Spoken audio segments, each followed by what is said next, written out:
Hello, welcome. Just setting things up in the background. Almost done with that.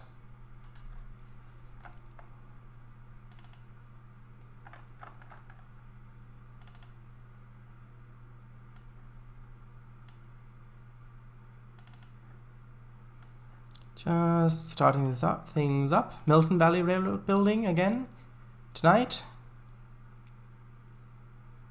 And I'll probably say that a whole lot more times, but at some point, well, at some point I will not be able to say that anymore because it'll be finished, and that day or night, I don't know which it would be yet. Depends on if it would be in the summer or not. Well, that day we'll do something else probably.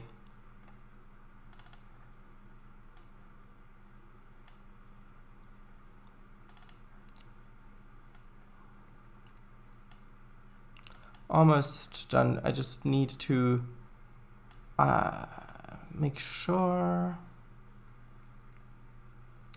that should theoretically be good, I believe. One moment. Just need to quickly double check.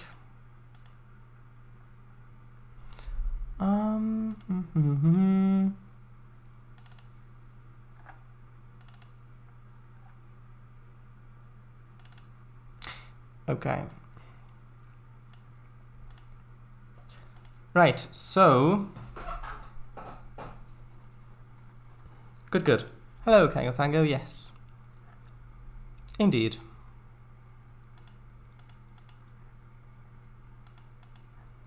So here we are, looking at the MVR. There you go, that's it. So far at least. Last time, yes, hello. Last time, started working on the area that had been felled and trying out some different things, and I've decided to get rid of this particular set of our asset collection that I'm copying and pasting, and keeping this one for now. And I was thinking about how I want to continue doing this, because this density is great for when it's up close by the tracks, like up here for example. But further, if I do have the same density everywhere, it's going to be laggy. So I thought, well, I could do multiple different areas that I copy and paste, which I will do, but then I thought it might look a little samey in some places. So what I might actually end up doing is using the bulk asset update asset replace tool, which is an edit bulk asset update replace, because here I can do in selected area, then I can select an area, for example, I don't know, like this, put in the bush assets here, and then I can randomly delete a percentage of them, which means that I can have areas that look like they've been felled more recently and others that look like they've been felled a longer time ago, which, yeah. Basically, hello, bush. That's a lot of deforestation. Well, it depends how much I want to put here. So this area I do want to be deforested rather than regrowing. And in some places, like for example over here, I don't know what I want here yet. I may or may not want some areas of this bit to also be used for felling and regrowing, but we'll see. Yes, unless you steal it. If you steal it, then there is no monetary price attached.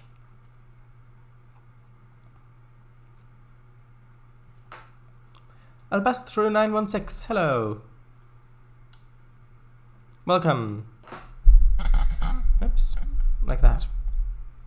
So I'll just continue copying and pasting this area, and then we'll see how we get on with that.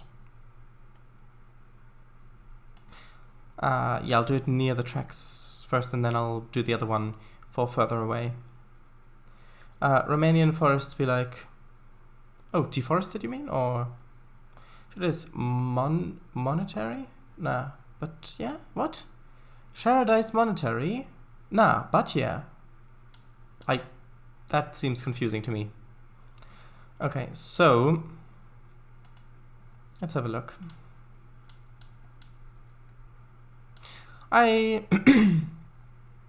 Sorry, I do like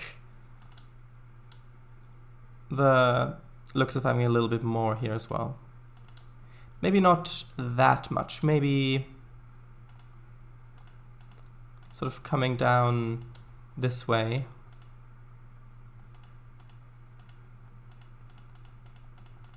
And then I can replace it with the less dense stuff later. 99% of that wood is stolen.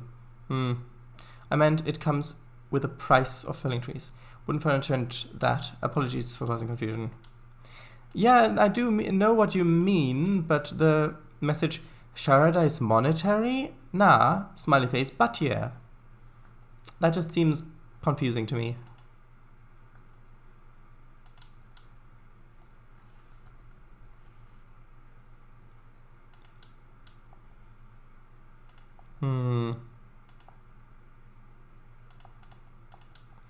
So, keeping that area there like that. That looks okay.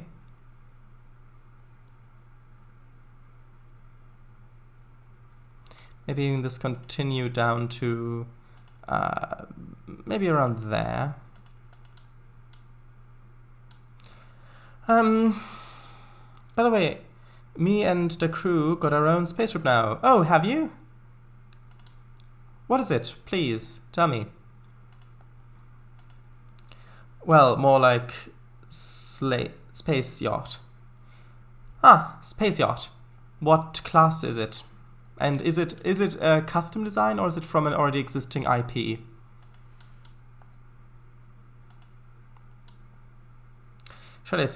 Not Sharada is monetary. I just tagged yeah for clarity. Oh, but it's got a lot of pew pew. Yes, yachts tend to have a lot of guns, especially if they're smuggling them.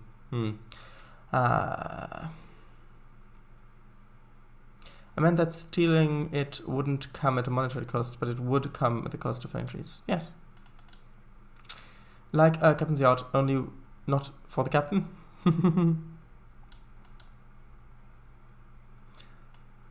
Let's have a look.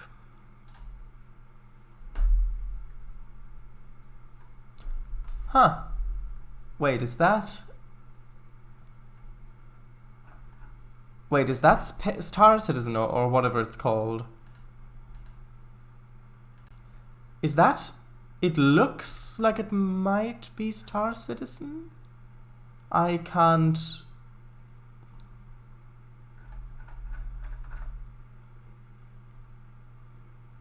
I don't know. It looks like it might be a Star Citizen thing. Is it? I know you say yes, but I'm not sure if that yes is relating to what I asked or something else. Oh, it is? Oh, Star Citizen, see? Never heard of Star Citizen though, not really. Well, I heard a little bit about it. I heard, well, I know about all the money they got through Kickstarter, and I know about how long development has taken, and I know about some of the stuff relating to that. But I don't actually know much about the game or how the game is played or what its current state is or anything like that. Trainz maybe hide a stone circle somewhere in there. Not sure if it's that common in the US. I don't know. I don't know. I'm not that familiar with Native American culture. So, or cultures, I should say, because of course there are lots of different cultures. Probably not. But hey, from what I can see, that money was worth it. The game looks absolutely stellar. Well, yeah, it looks great. Although, I would probably never be able to run it, because I can't even run Stormworks without it. Yeah, but anyway. Yes. Also, I like that you use the word stellar to describe what the game about space looks like.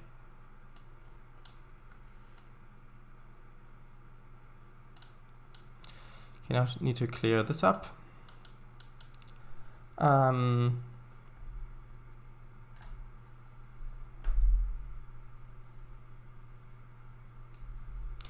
Other stone circles in the US, America, Stonehenge is a 30-acre complex of standing stones, underground chambers, and stone walls in North Salem. NH as the New Haven? I don't know. NH? Northern, I don't know. As the largest collection of stone structures in North America, it includes dolmens and horizontal stone slabs and vertical stone uprights. Well, but how old is that?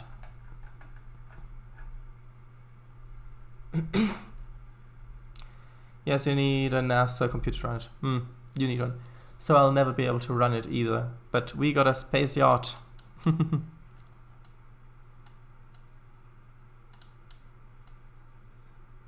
Well, congratulations. Congratulations.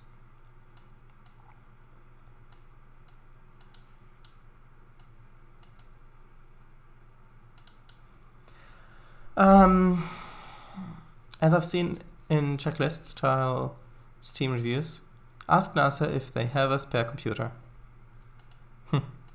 Yeah, and then they'll give you the one that was woven in copper wire that was designed to control the Apollo missions, like the spacecrafts.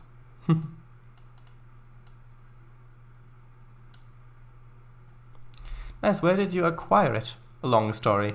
Yeah, long story that probably involves some sort of shenanigans, that would be my guess.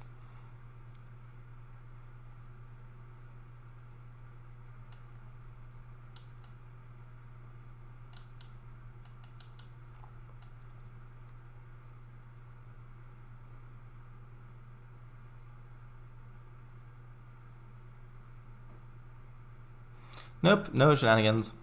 Ah, good then.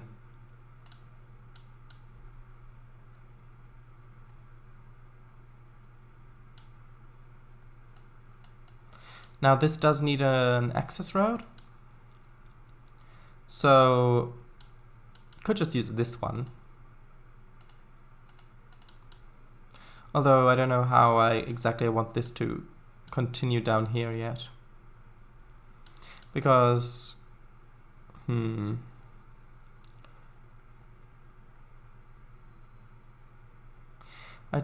I kind of like the look of this only being up here, like where there were trees that have been felled. But then what would it put down here? Would it just be like a different type of rock that's not, well, a different type of earth that's not as good for trees to grow on, perhaps? I don't know. Minus some mods, so it's compatible with ships from Star Trek.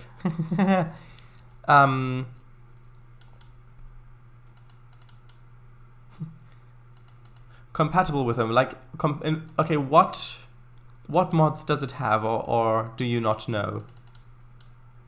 Like, if you don't know, I don't know how much you know about that stuff, so I don't know into how much detail you're able to go.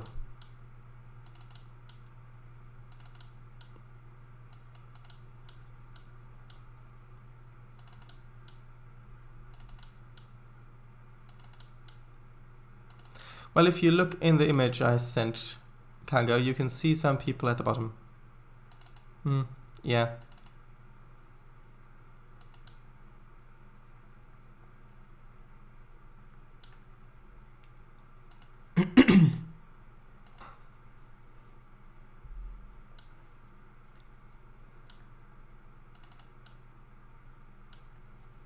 Okay, here I'm just going to move the objects out of the way a bit because I don't want to lose that much of the density of the objects.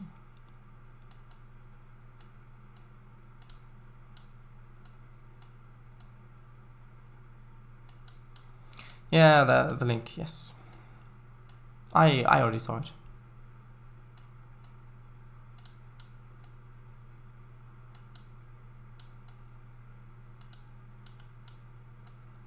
Now the real question is, does it use duotronic circuitry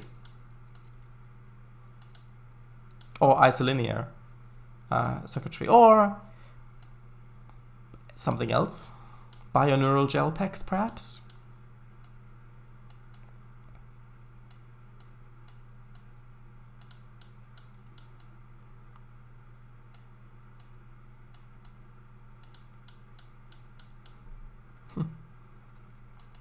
It sounds so... Bioneural gel pack. Doesn't sound very appetizing, does it? As for mods, it's much more speedier. As a dock, you can trail it behind the betas.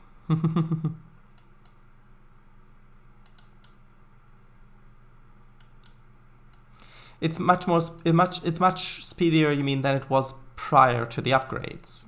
Or what do you mean specifically by that?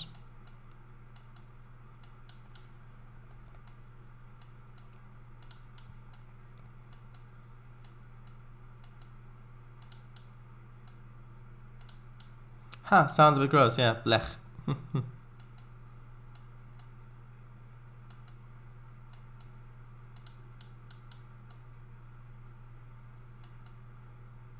Speedier than stock. Alright, I see. So,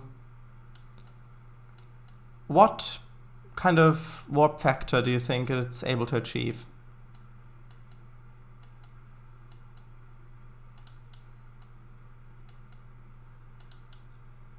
Plus has faster warp. Oh, so you're counting those two different things. I see.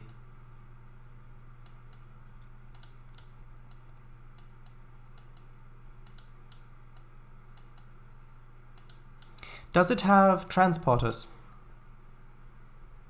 Warp 4, TNG scale. I don't know. Yeah, because it gets confusing because the scales are different in the original series and in TNG and so on. But does it have transporters? Yes. Interesting.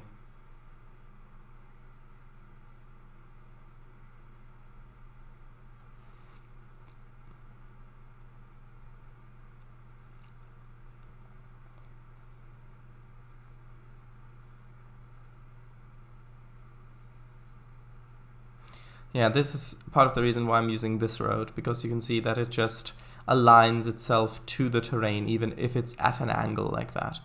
So it's not partially buried and partially floating, like some of the other roads that I could use, perhaps.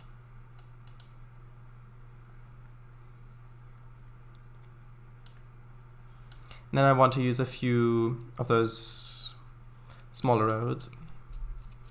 Transporters, phototorpedo tubes, lots of pew-pews. I see.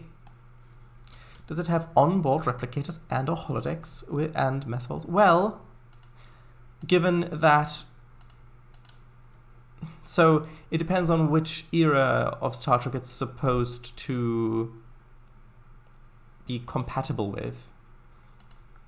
Because if it's supposed to be the original series, then it would have none of those things, except maybe a rec room, but then that's only if it's supposed to be compatible with the animated series, because the thing is, in the next generation, the holodeck is this brand new technology that is installed on board the Enterprise, and it's cutting edge. Like, most of the crew have never even encountered this.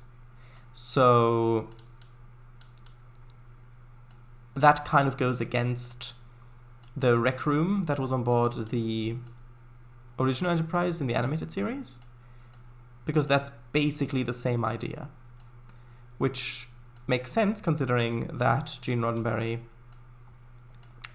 definitely did not see the animated series and actually most of the original series as canon. He tried to decanonize it, and so he picked up some of the ideas that he really liked from it and reintroduced it in TNG, which he considered to be canon Star Trek, because with TNG he was actively trying to build a universe with the series, and pay attention to things like consistency between episodes and more stuff like that, which he hadn't been doing with the others because, well, they were just trying to make a show where they had an episode that they could air next week and without it being cancelled, which was really not a given because it did get cancelled, and then they put it back on, and then it got cancelled again, and then they did the animated series, and so not that much thought was put towards actually building a consistent universe with it, which yeah, basically.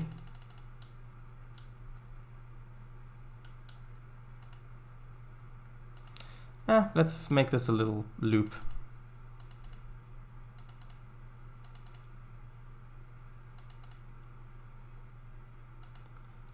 So yeah, that's why, for example, the idea of the rec room was introduced in The Next Generation as the holodeck again, even though it had already been introduced in the animated series.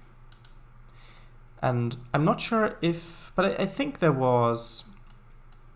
idea originated with the original series, but they never had the opportunity or the budget to show it, maybe both. So yeah. Although it's a bit strange because one of the early episodes of TNG, I think it's The Naked Time, I think that's what it's called, the Enterprise encounters a problem, which I'm not going to spoil here unless you really want me to, and search the databanks and find out, oh, Kirk's Enterprise encountered a similar problem. Let's see if we can fix this. And then, oh, so it's directly referencing a TOS episode, even though it's supposed to not take that as canon, but anyway. The Naked Now. Oh, it could have been The Naked Now. What is The Naked Time then?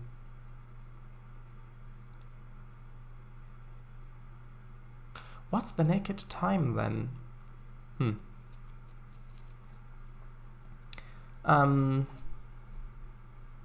Let's see.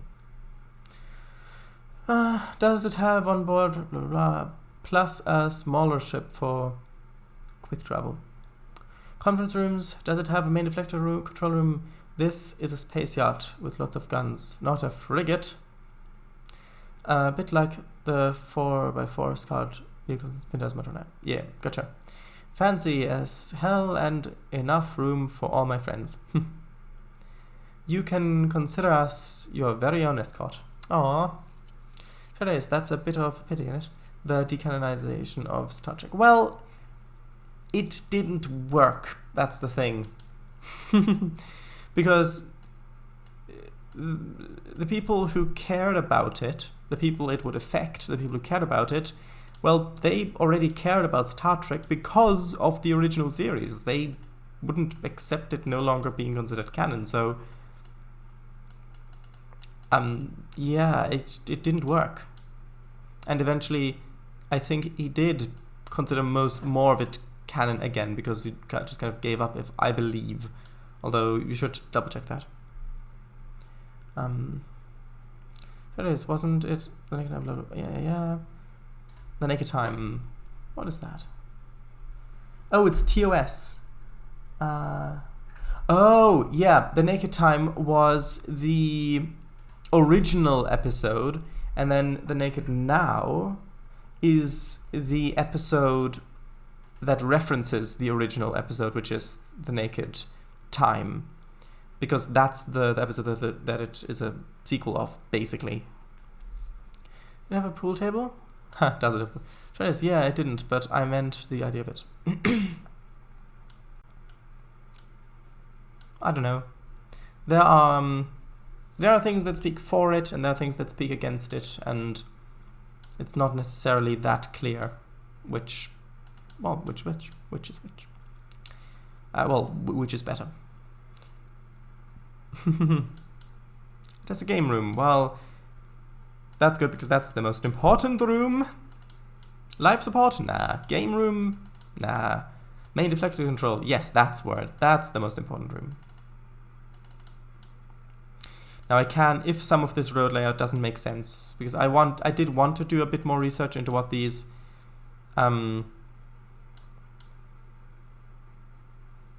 places actually look like in real life, which I haven't done yet. So if it turns out that some of these things don't look that realistic, then I can change them afterwards. So yeah.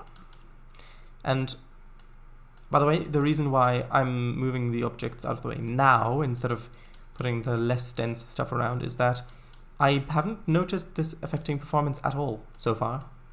So, and if it doesn't affect performance on my machine much, then most other machines that run TRS-19 will have no issue whatsoever. So I am trying to see if I can maybe use this density of object the whole way through. Is there a 3 backgammon board? Plus, there's enough room for just all my cars, plus RAKF 079. Best money I ever spent. No, TRS-19. How much money did you spend on it, by the way?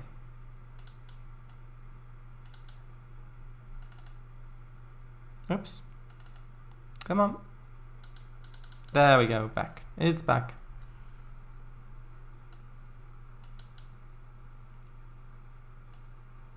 Ah, TRS-19. Yes, indeed.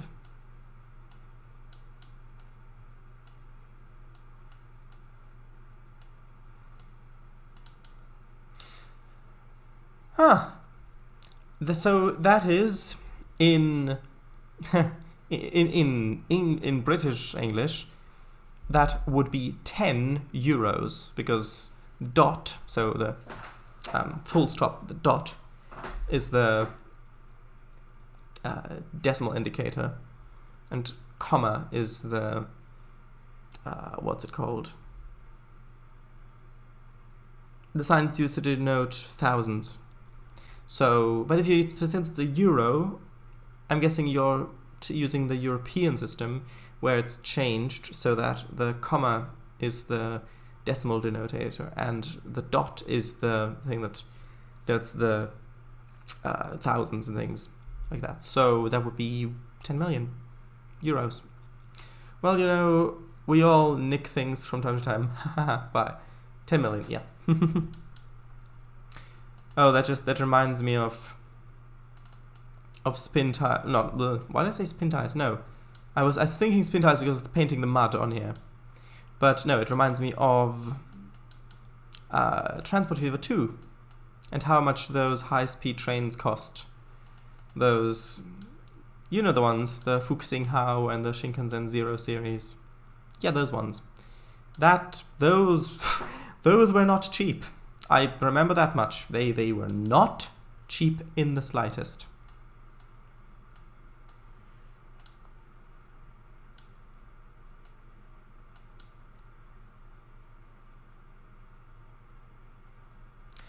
Do I like the looks of this?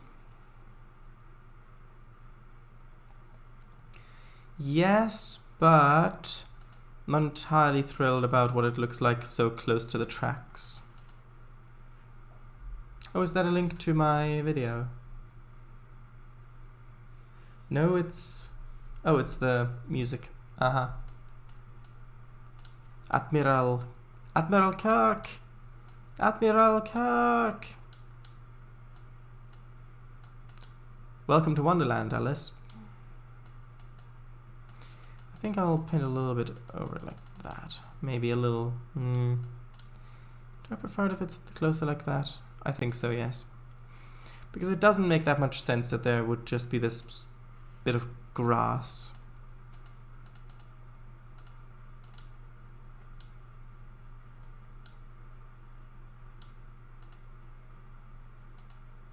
But that means that I'm going to need to have some of these bushes over on this side as well. But if I'm going to put more bushes in the woods anyway near the tracks, which is the thing that I've been thinking about anyways, then maybe that's not a bad thing.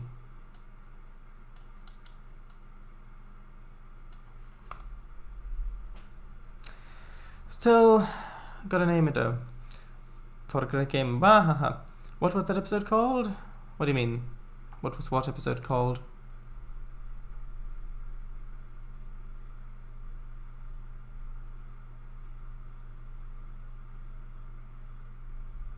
I don't know what you mean. What episode of what?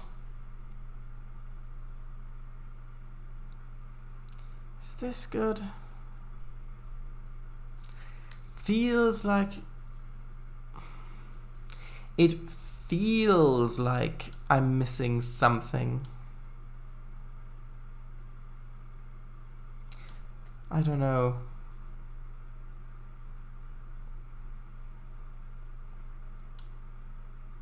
Down here it looks a bit better, but it... Maybe it's shadows again. Now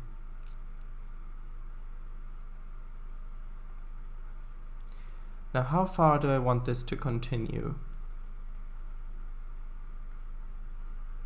A gym in Wonderland? What do you mean gym in Wonderland? Welcome to Wonderland, Alice. I think it was one word. Maybe hop onto spin tires to see what's missing? No. No, it was from Star Trek 4. When she finally gets beamed onto the bird of prey.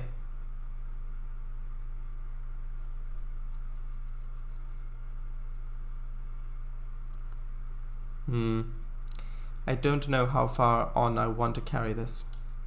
Let's see what it would look like from the tracks. Also, maybe... Actually, no. No. I was thinking maybe have a road paralleling the tracks here, but I like this being quite close in, quite narrow. So coming over here, opens up, you can see more of the area where the trees have been felled.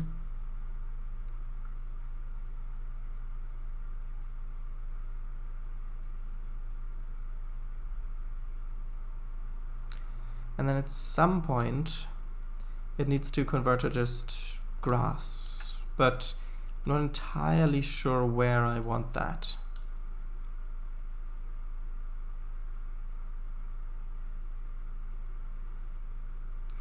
So, let's see.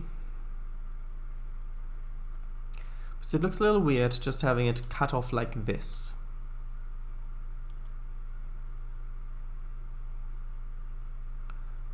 What sort of shape would be good? Maybe if I try to paint it on first. So, let's see, what if I pull this down like that? Would that sort of a shape work? This is just temporary, by the way.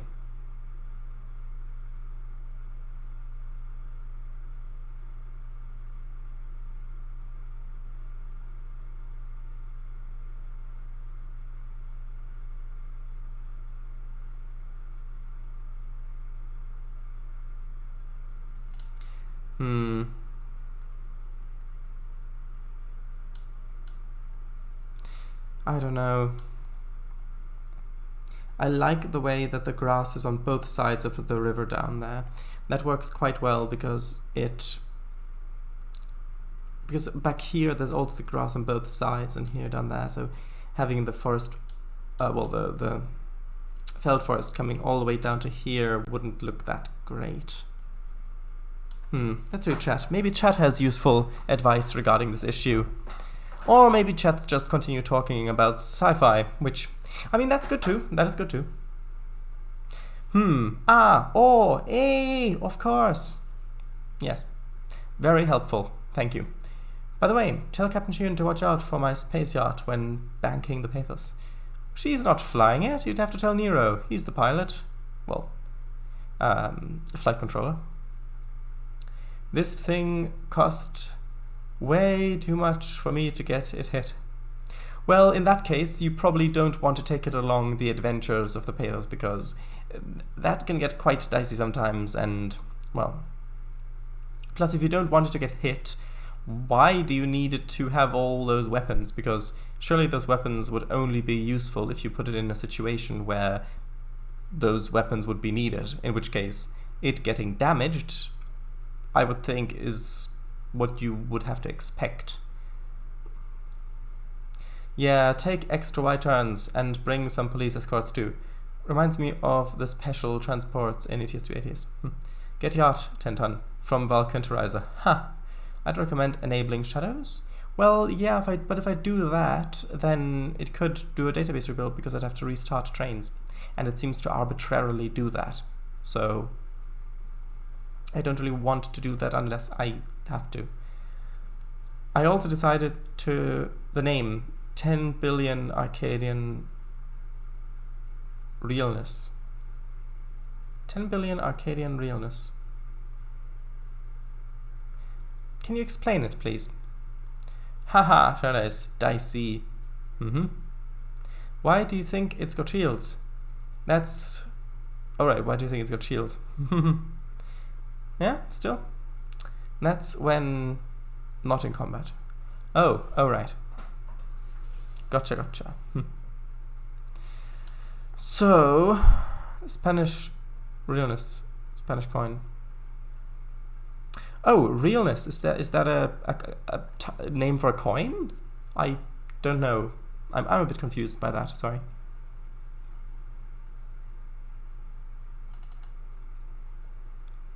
Notting Combat UK.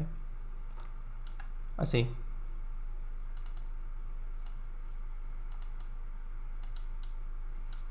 Maybe that's what I'm missing, just a little bit more color, like if I maybe drawing a little bit of this darker texture in some places. Maybe that would work a bit better. I think that's what I'm missing. The color looks... It just looks like it's one solid color of it. That's, I think, what's missing.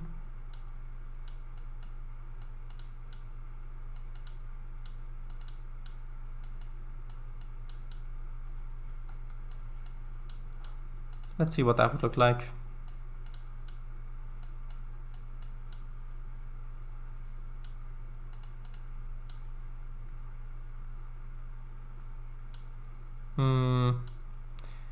Actually, that's... I don't know. Further away, I like the looks of it. Like from back here. Looks better. But if you're up close...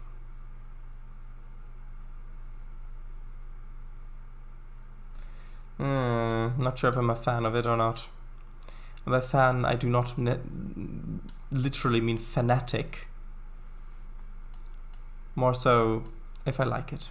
Which I know fan is a little bit of an overstatement for that.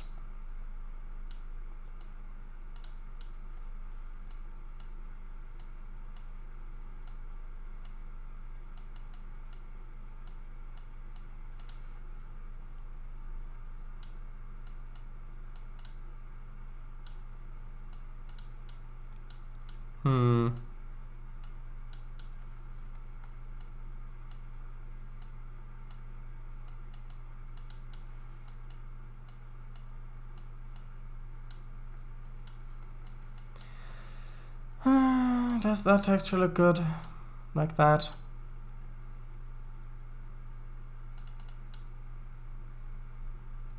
like, this texture looks like grasses and things like that, but this texture, I don't know, it looks more like...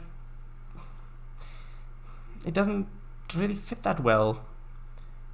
It just looks like thick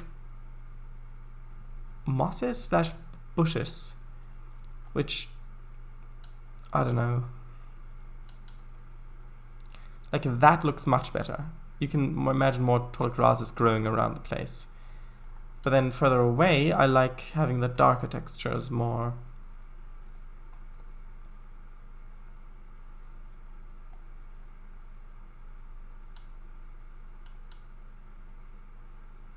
I think I'll leave it in for now, because I can always replace the texture with the other one.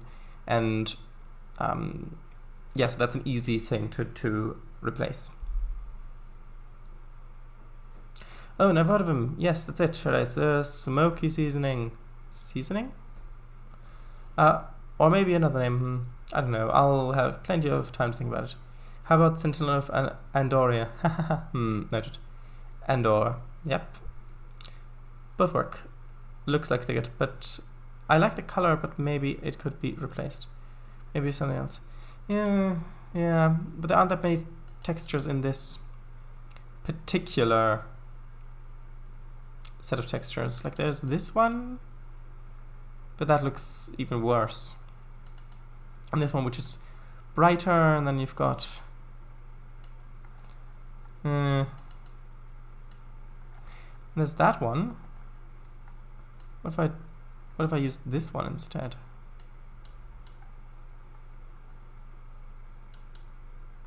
Maybe if I replace it with this one.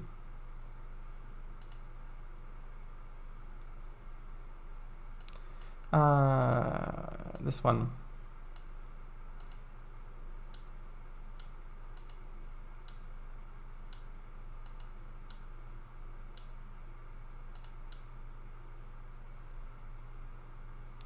What about that one? If you look at it like that, you can still see that there are different colors at play. If you're coming up to it like this, then it doesn't really look that out of place like the other one did.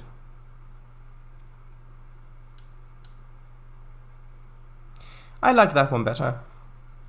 You can see a little bit more mud and soil through some of the lower growing shrubs and things. Plants. I think I'm going to use this one instead. See how easy that was to replace. The bulk update up to replace tool is such a great tool. Now, the question that I had originally asked, well, not originally, but that I had recently originally asked, which is how should we do the edge here? Because I like the idea of I like the looks of having the grass on both sides here, because looking down the valley you can see the grass on both sides back there, and it just fits. It fits.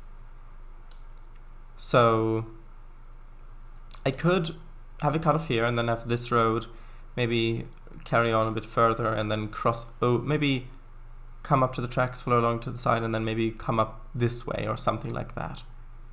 That could work. Or I could have a little bit more of the stumps and things going along the side of the tracks and coming up from where the water is. So more like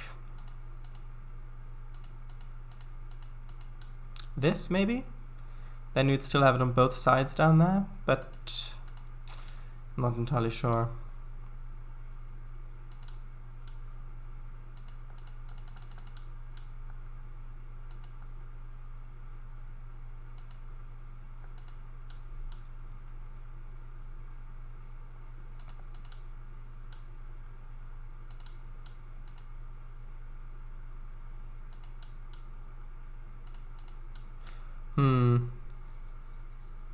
Maybe make taller freestanding trees more and more common until it's forest again?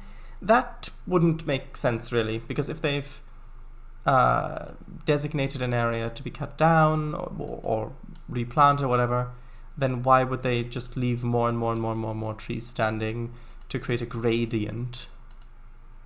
That doesn't seem that realistic to me. Although I do quite like the looks of this.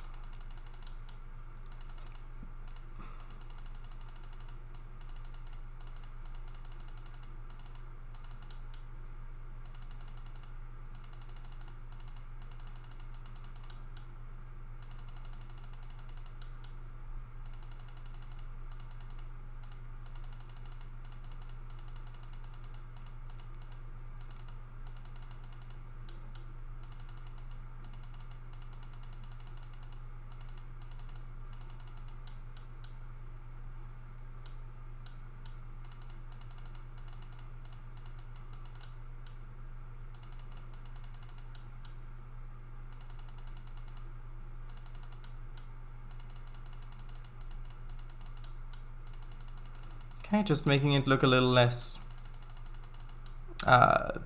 rectangly pasted in. I can leave that one there.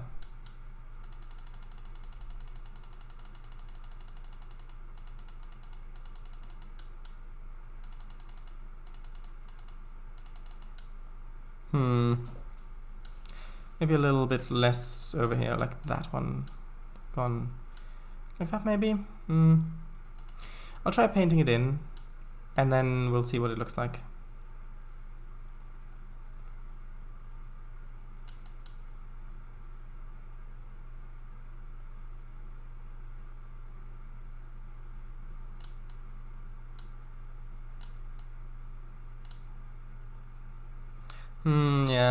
Yeah, I see.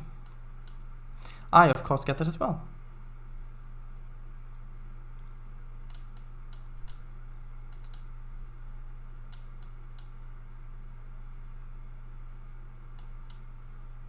Oh, I'm using the wrong texture. That's not good. I'm using the completely wrong texture, in fact. Wrong texture is the dark one, yes. Yes, indeed. I thought it looked a little odd.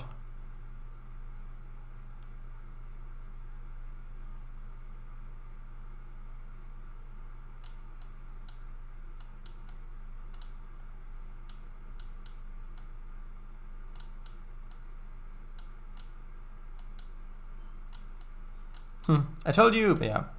Yeah, of course you did.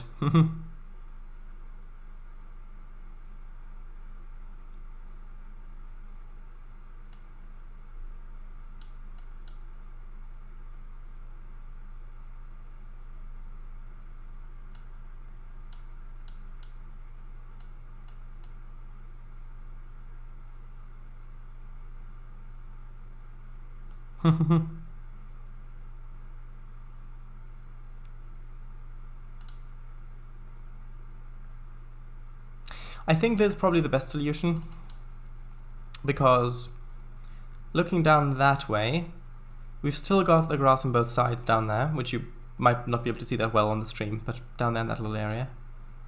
Then as you continue along, it gets closer and closer and closer, until you transition over to this area like that. Going the other way, you can start to see it back from back here.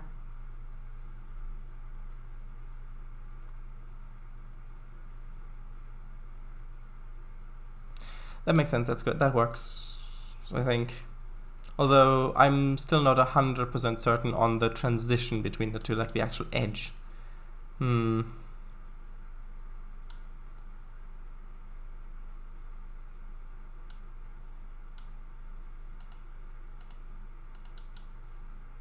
So let's continue this road on. Actually, maybe a road could be a good divider.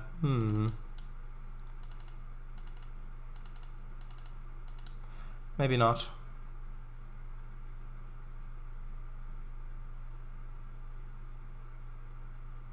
I don't know.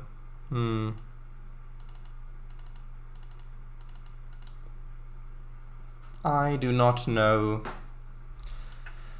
No,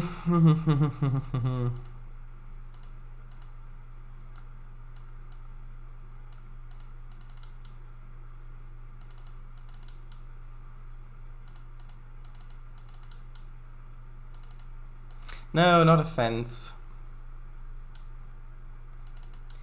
Would a road look good as a divider there?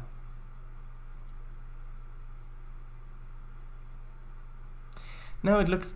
that way it looks too artificial, I think.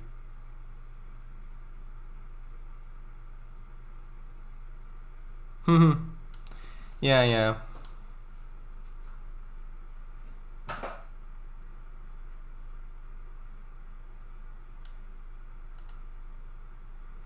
Maybe this one can...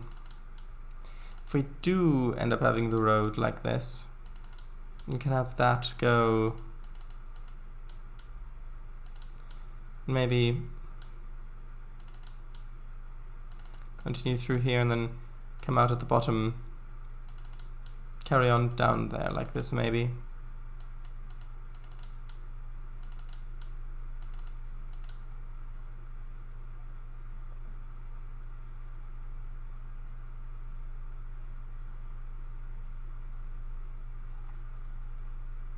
And then this one, of course, needs to come around and connect up with it.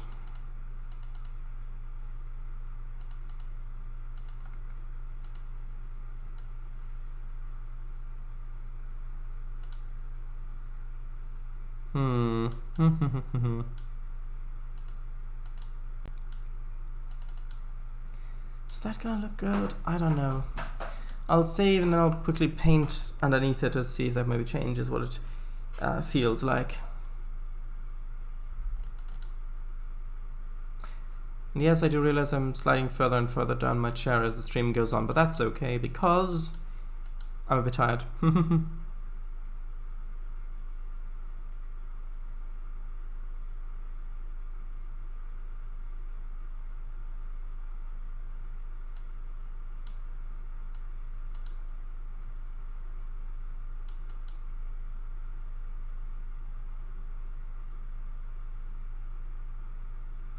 'It would also look different with grass splines on it, obviously, which is a thing that I haven't tackled at all with this kind of area. Oh, you're watching from the space yacht right now. From you're watching from the what will it be? 23rd century. In that case, you're watching from the 23rd century. Interesting. That is very interesting.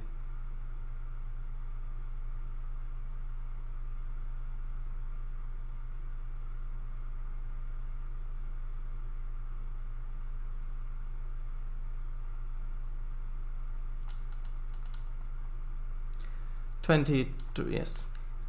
This will give you an idea on how it looks like on the inside. Oh, let's have a look.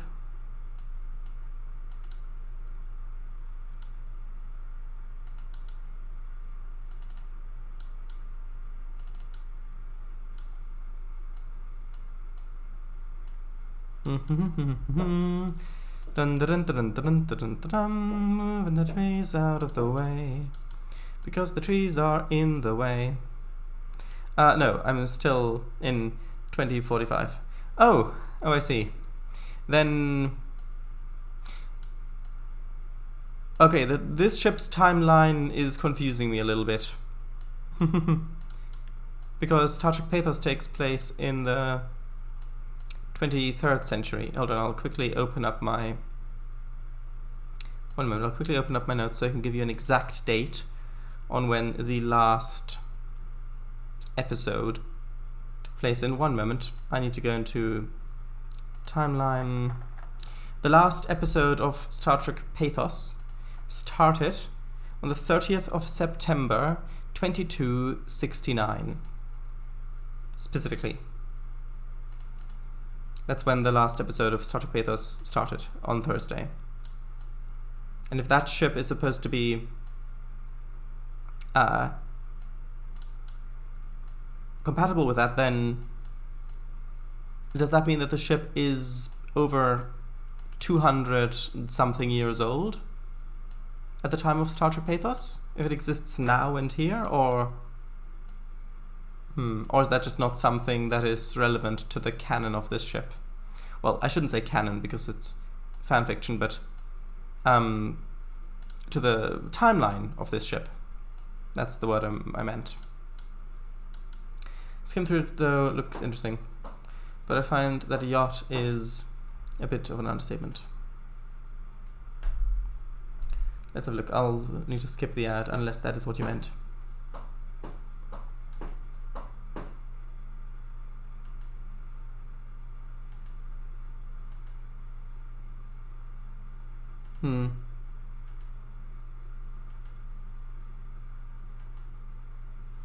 Yeah, quite a lot of space. Good. You'll need it in space. But I find that yacht looks to be fairly sizable. Interdimensional travel, nice. Well, yeah, but what about quantum field modulators? Irrelevant. Interdimensional stuff. Alright, I see. So the explanation is that it works, trust me. Which is the explanation that's given in a lot of actual Star Trek stuff as well. Only they usually describe it with bracket tech, close bracket. And the heavy-duty super colliding super plutonic photon containment casing?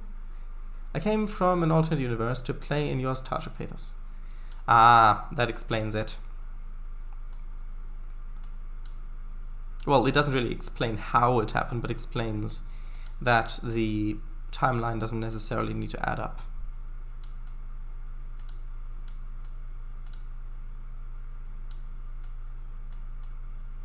I think I'm going to have to put splines on some of the bits of this, because the splines are going to change how this looks a lot.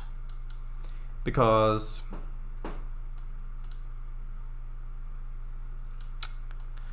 well, if I look at it, okay, for example back here, if I look at this like that, then it looks like, oh, there's longer grass on down here where the texture is. But if I add a spline here, then suddenly think, oh, the spline, there's 3D grass, and over here it's completely flat. And then you'll recognize how flat it is, because your mind won't want to interpret it as longer grass as readily. So yeah, I'm gonna have to do that. Oops, there we go. Wrong thing. Keep clicking on the other thing.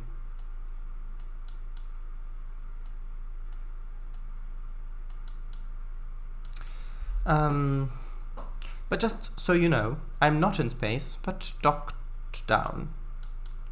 Oh, I see. So the yacht is landed somewhere, and that's where I see. Where is the yacht landed, by the way?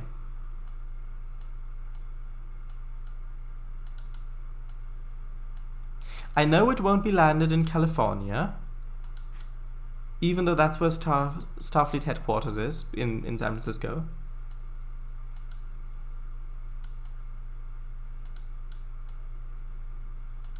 Good. Riser? Who knows?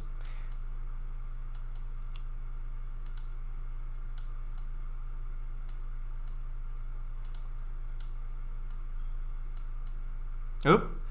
OBS just showed the upload speed dropping dramatically there. It went into the yellow for a bit. Hell no, I told you I hate California. That's why I said not California. We know it's not California. That's why I said it. That's why I said it's not in California, probably. So where are you landed then? Are you landed in Cambridgeshire? If that's a thing. That's why Shada said he's sure it's not there.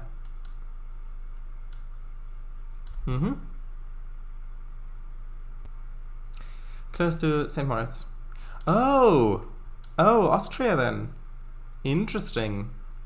Although, for a spaceship, close is a bit of a relative term. Even if you're not traveling at relativistic speeds. Right next door to Nevada. Switzerland. Nevada, Switzerland. Oh, Switzerland. Wait, what? No. Oh, right. That makes sense. What did I say? Oh, I said Austria. Yeah, Switzerland, of course. I meant... I thought Switzerland, but I accidentally said Austria.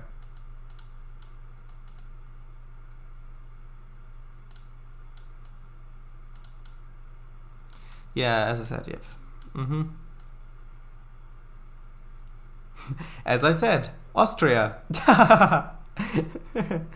Although I doubt that's how that is meant to be read.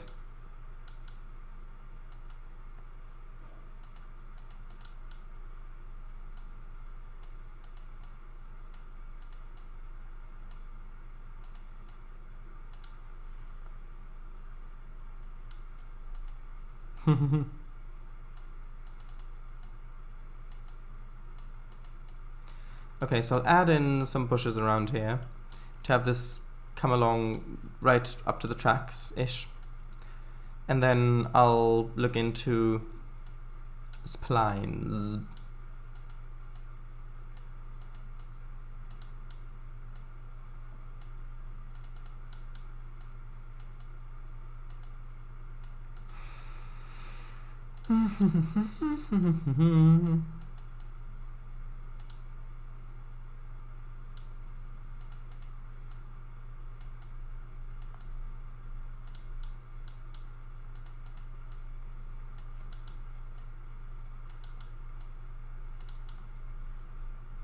No! Will this place get beard? What? Beard? Bared? Will this place get bared? Do you mean add bears in? Maybe. That's the thing I can see happening quite easily. But if you want me to, I can get you the Reclaimer. That sounds not like something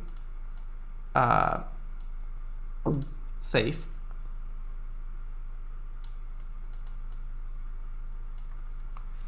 Is it a weapon?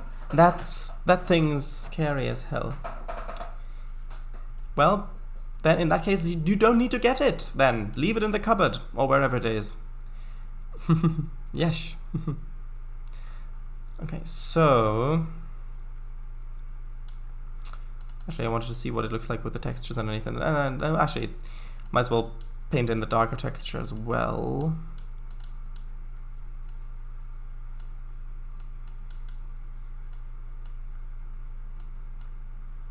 By the way, Kango, what did you think of the thumbnail for the latest Star Trek Pathos episode? It took a while to make those planets in Pixelmator.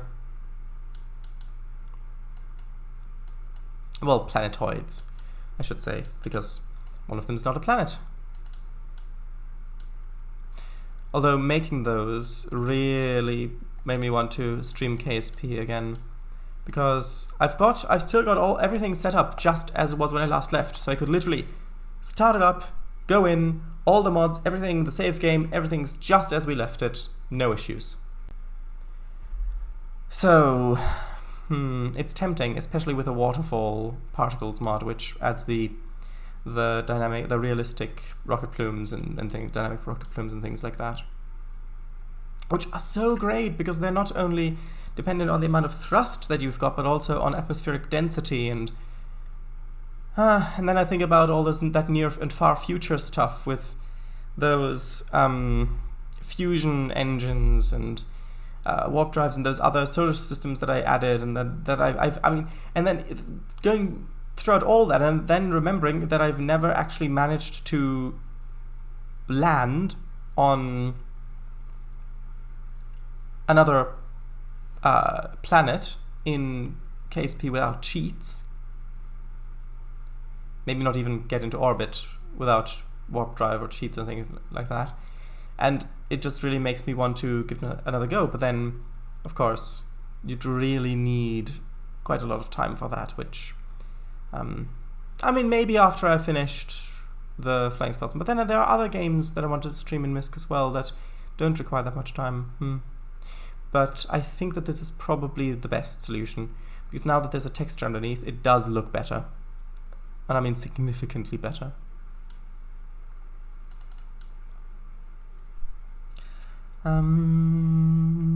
Well, it cuts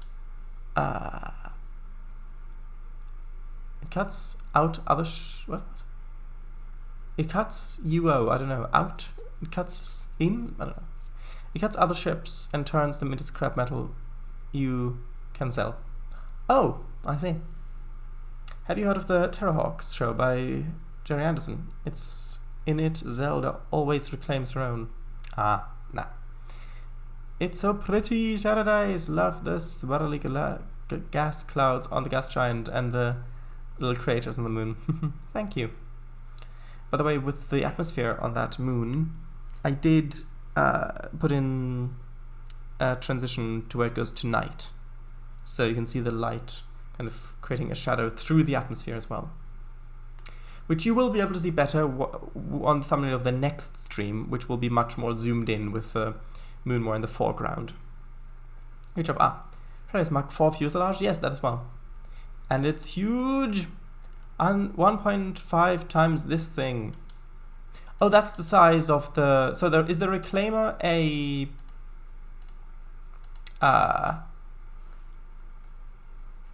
ship?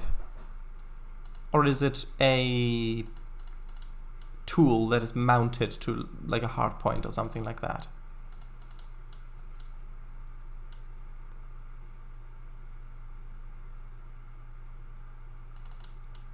Big ship. Oh, it's a ship then. I see. Okay, and I think that I do want the dirt track to cross the tracks there and then come over along the edge of the forest here. Though maybe down like that, because that way it's not as steep.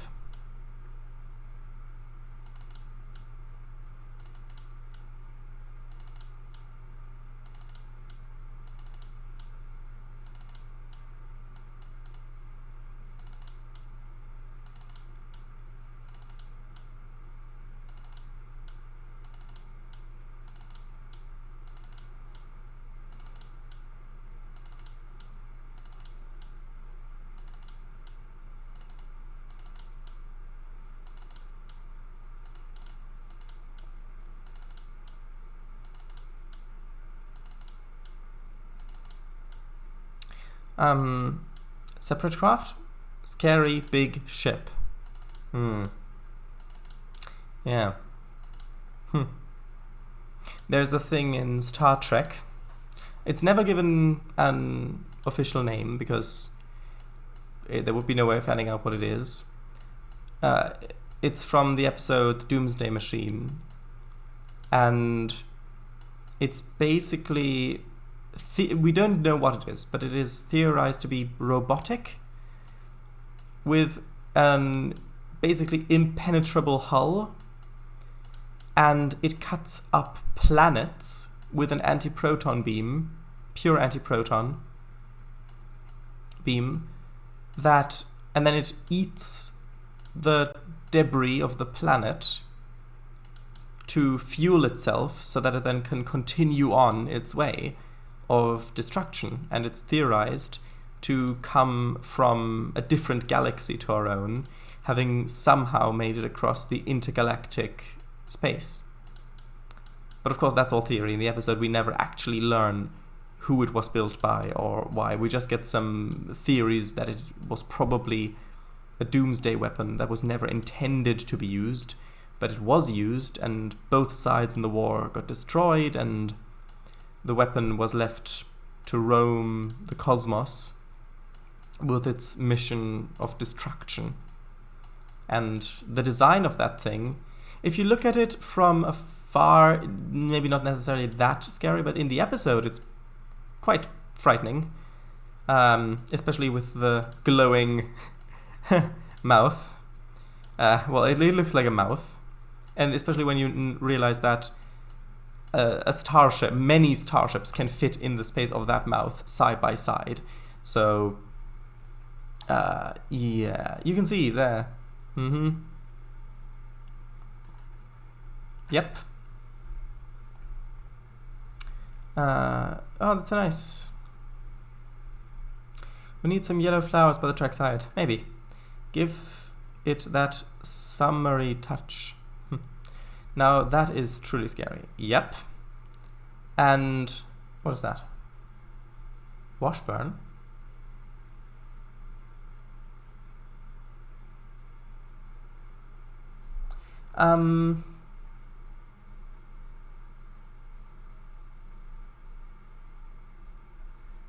Okay. Why is he relevant? Roadside, yeah. Yeah, but why is that guy relevant?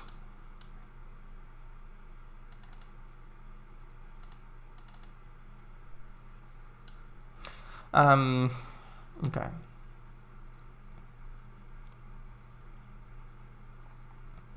That all looks pretty good.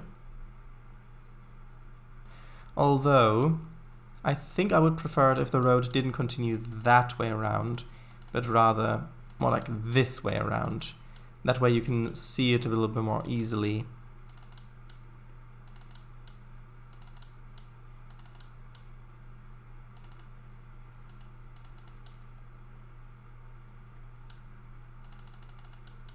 Yeah, and in that episode, the direction and the music that just makes it so much more intense. When the transporters are breaking and you can see Scotty in the Jeffries tube trying to fix it, and they're trying, the puffs of smoke, explosions happening on the transporter as Kirk is on the Constellation that's heading into the more of this thing about to be destroyed, with the music ramping up and ramping up and ramping up and being relentless as it's getting closer and closer and closer, and they're trying, and Kirk staying calm, and now would be a good time, gentlemen, or something like that, and just as it's getting more and more intense, and then, of course, there's a resolution, which I won't spoil yet, because you should really watch the episode yourself.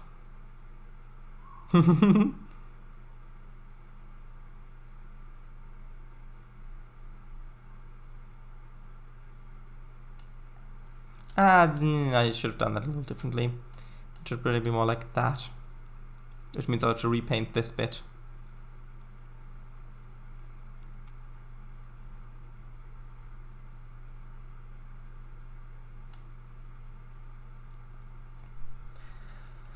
A part of the Doomsday Machine summary reads, Washburn reports that the ship's antimatter stores have somehow been deactivated, and Kirk asks Scott if a general energy dampening field could be responsible for that, as well as the subspace interference. Scott agrees that it's possible, but doesn't know of anything that could generate such a field. Yes, I remember it.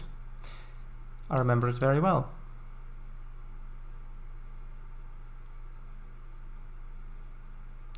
I think I might flatten some of this a little bit more so it's not as sideways. Although I don't know if I want it to stand out that much.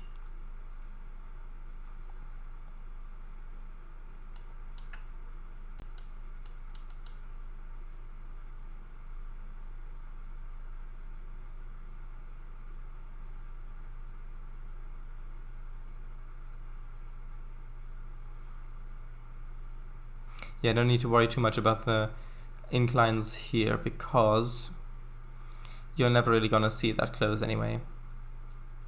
It's just maybe if you catch glimpses of it, or maybe if you look on the map or something like that. And actually, if you're looking on the map, I might as well paint this over all the way to the edge, because that way it won't be obvious that there's a... Oh! That's... It always does the thing where it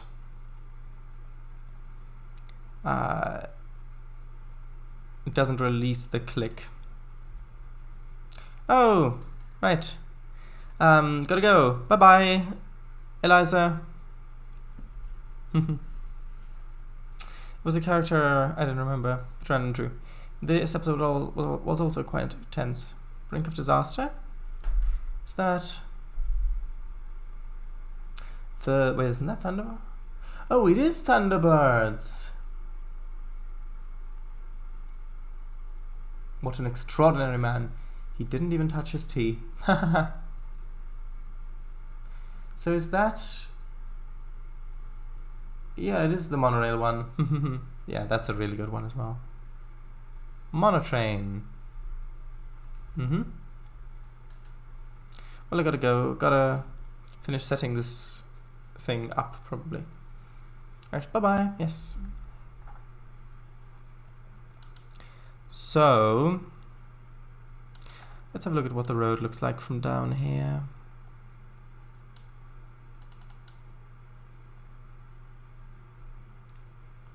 Actually, let's have a look at it from all the way back here. And yes, good.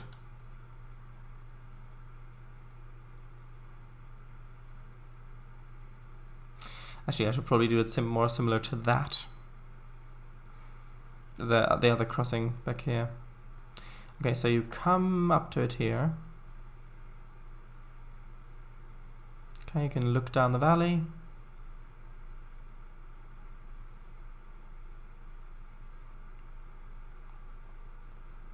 You can see the road a little bit at some places. And the road joins down there, crosses over here, which I'll need to fix. And then it kind of weaves its way up there, and I don't know that I like this S bend.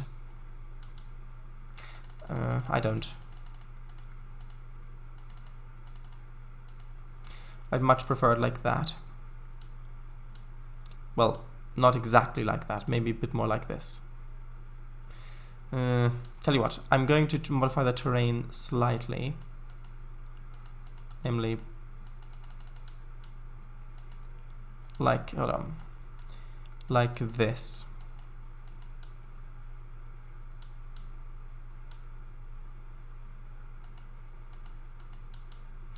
Which does mean that I'm going to have to paint over this road again, which isn't great because I've got different kinds of textures around here, and see how that kind of sticks out a bit.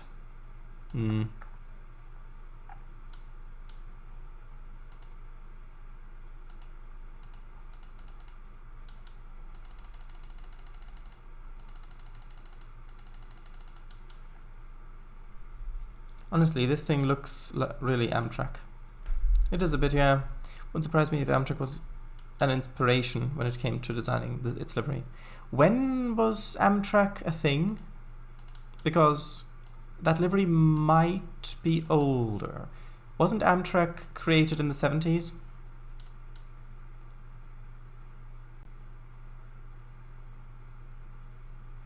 Or am I misremembering?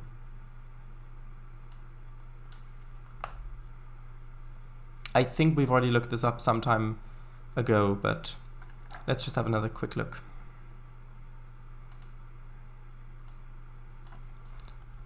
Amtrak. 71. Dates of operation. May the 1st, 1971 to present. Amtrak. And Thunderbirds ran from 1964 to 1966. So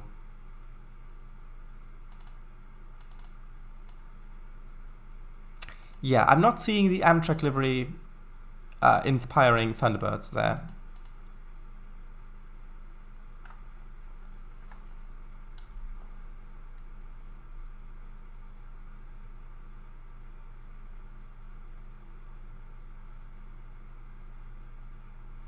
Okay, I quite like the road like this. And I even quite like how banked it is. You're right, 1971, Amtrak. Episode was from 1966, my bad. It's not your bad. I would say that it is quite interesting.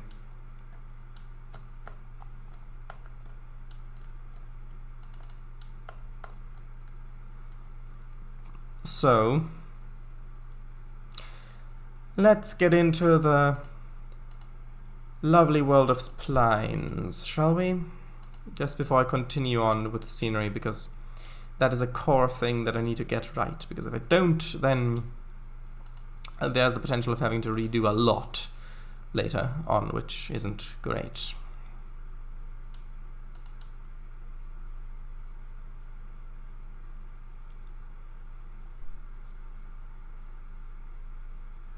Let's actually start over here. Maybe Amtrak's Liberty designer saw a brink of disaster and thought, that right there is gonna be the face of all passenger services throughout the US. Now, maybe, because Thunderbirds was quite popular in the US as well.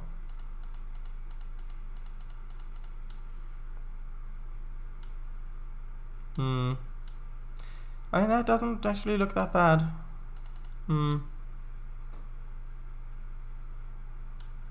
Although now you can see what I mean. Now with the grass here like that, back here it just looks empty and naked in a way. In a bad way, I mean. That. Yeah, I thought you probably meant that. What? That, yes. Let's just try and see what it looks like. I mean, I can add more spines a little bit of a ways away as well. Like if we just add a little bit.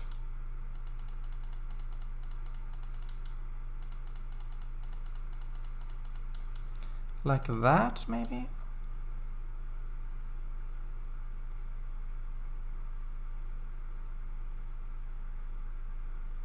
I mean, there's nothing stopping me from going a little bit further. A little bit and a little bit and a little bit, and oh no, I've gone much too far. Far, far too far. Although I do really need to see what this looks like with shadows on, because the shadows might make this blend in horribly, which wouldn't be good for obvious reasons.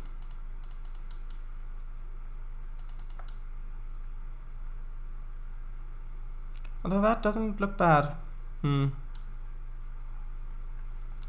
Okay, let's quickly turn the shadows on.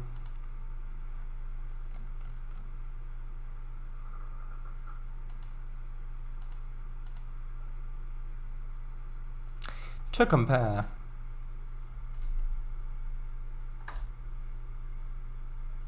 Yep, indeed.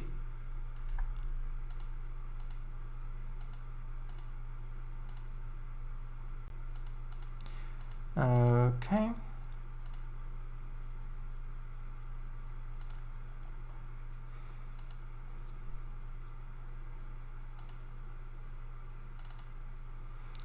Image sources. I mean, it's really in the URL already with those images, but that's okay. Okay, where was I? Oh yes, I remember.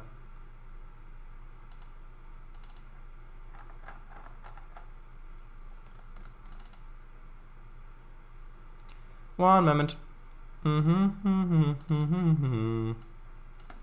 Dun dun dun dun dun dun dun dun dun dun dun dun dum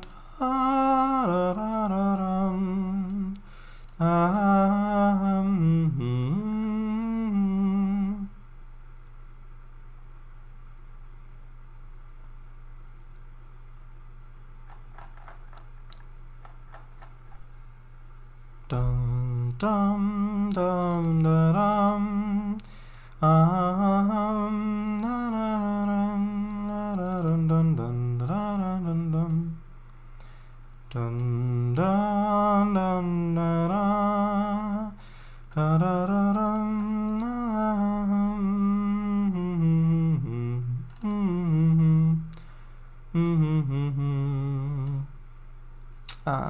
okay. Yeah, I've had to restart because I set it to the wrong thing.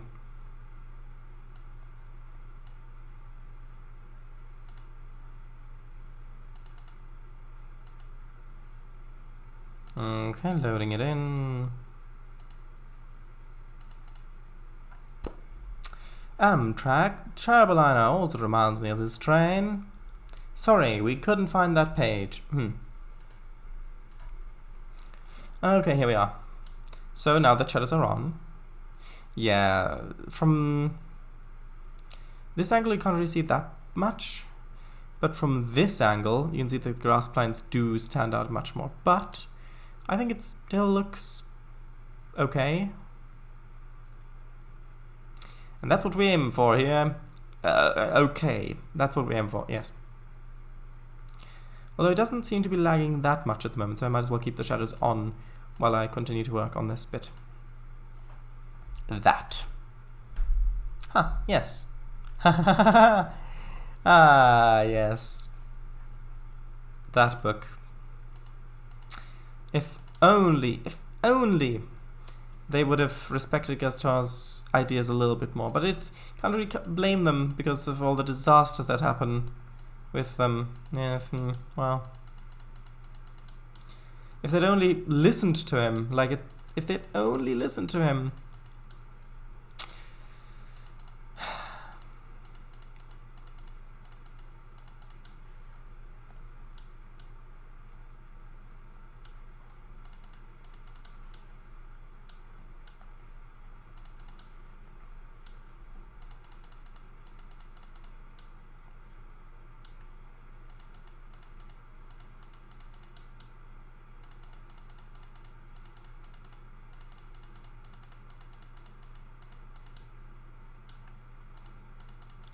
I might as well add a little bit more back here.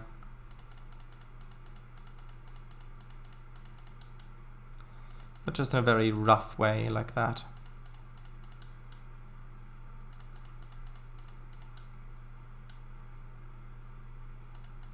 Okay, now looking that way does lag a little bit more. Although strangely enough, only when the camera is angled this way. That's really strange. I won't add the grass over here because I'm gonna have to put a little bit of a yard there, so that's not gonna be good. Interesting circles on the front windscreen too. Are those circular wipers? No. Those are below. I don't know. I think those splines look good. Ah, yes, fixing the crossing bit. One moment, that reminds me. Ha ha ha ha ha ha ha ha.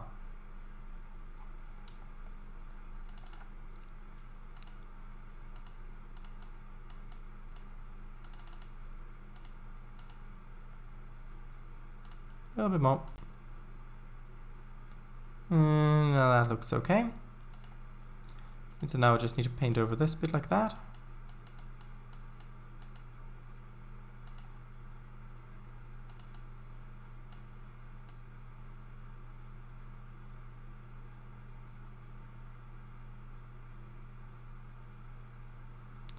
Come on.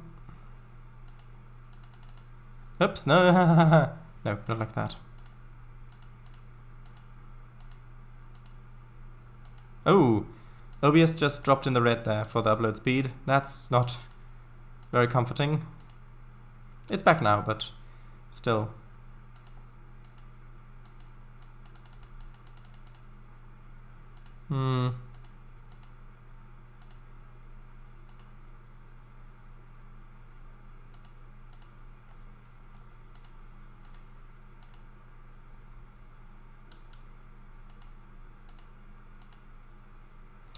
Okay, a little bit less there because the dirt road is poking through the tracks like that. That looks better. Ish. A bit too far away. A little bit like that, maybe? That looks okay. Ish. That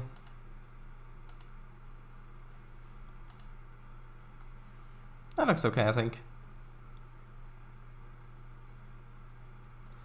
Although this little bump there could be a little smoother. Oops.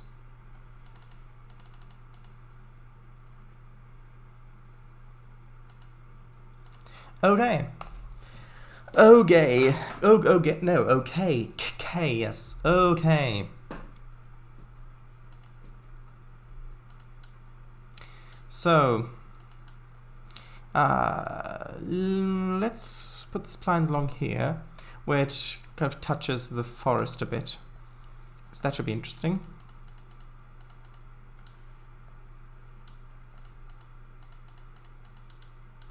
So I think I'm just going to add it all the way along the tracks first. And then add it out into the area a little bit as we need it.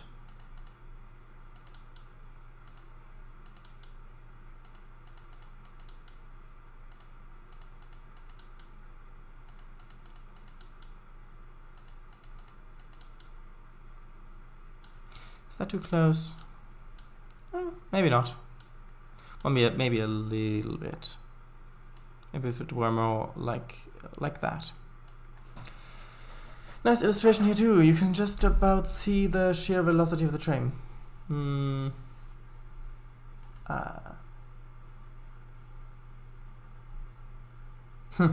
that first image, it looks like it's stationary, waiting for the waiting for the cart to get out of the way. But just the image.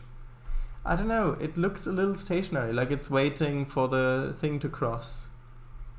In that image, yes, it looks like a very fast design, but in that image, it doesn't look like it's moving that fast to me. Maybe it's just the angle that I'm seeing it on, because I'm seeing it at that angle, basically. So the surface like that, I'm looking at it from this side, so like that.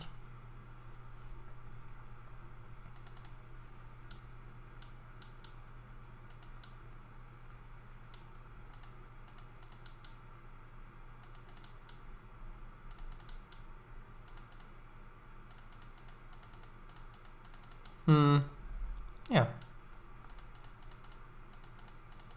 You can interpret the image in different ways.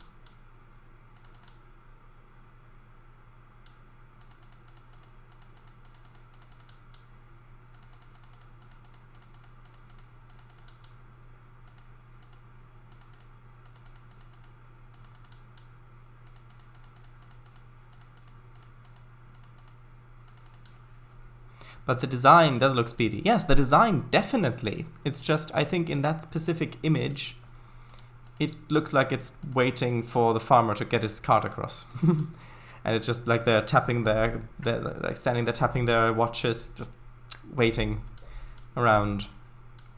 But again, it might be the angle that I'm looking at it, from.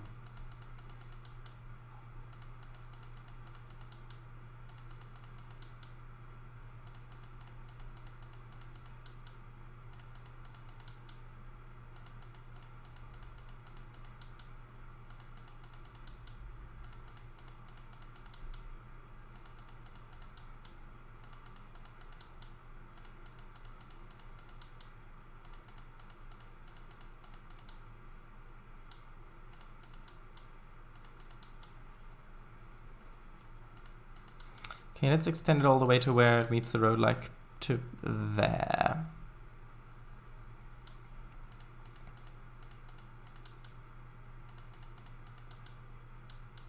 Oh, I need to move those things off the road there. That's a thing that I noticed just now.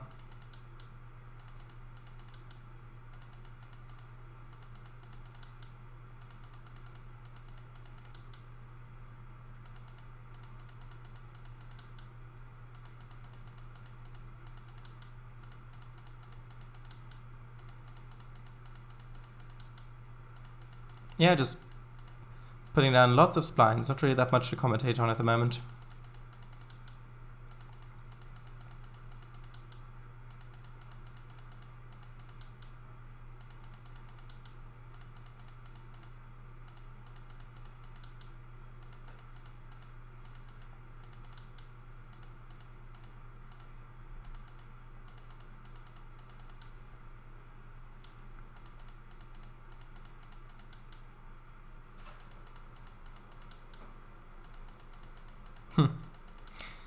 Yeah, you know, because I'm not really saying much and it's a little bit monotonous, my mind wandered around to different places, and as it often does, it returned to Doctor Who, and I just thought how nice the episode is where 12 meets River, and she doesn't recognize him because she thinks that she knows all of the Doctor's faces, but she doesn't know this one, and how he gets to do his own meeting the TARDIS for the first time scene, and how he over dramatically interacts, and this breaks my whole conception of the laws of physics and the universe and everything, because it's bigger on the inside and all of that, and she just thinks that he's overreacting so much. That's fun. I'll look at chat in a moment.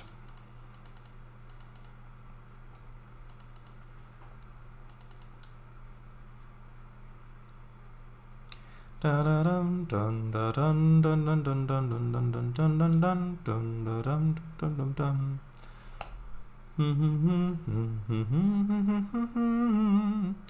Dun dun dun dun dun dun dun. Dum dum dum bum bum. Dum dum dum dum dum. Dum dum dum.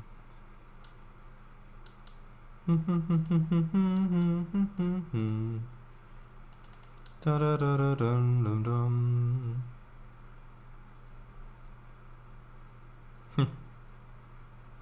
Yeah, I would love to play the Doctor Who role-playing system because that has some really interesting mechanics in it as well.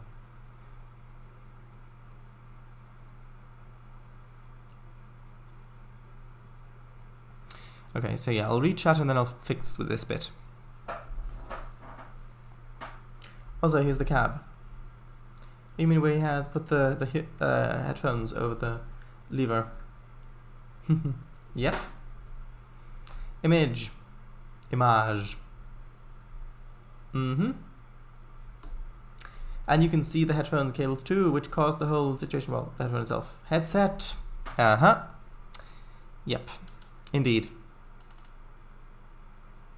Come on. No, that's not what I want. No, that's... Yeah, sometimes it's a little laggy and then I click on the wrong thing, especially if I have to click on the tab on the edge of the screen.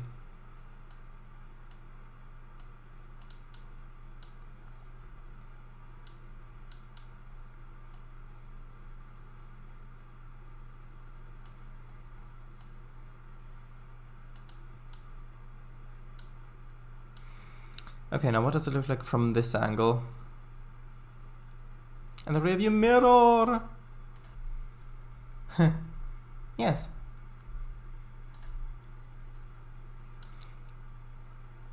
Is that... It's a bit too close, that's on the actual road there.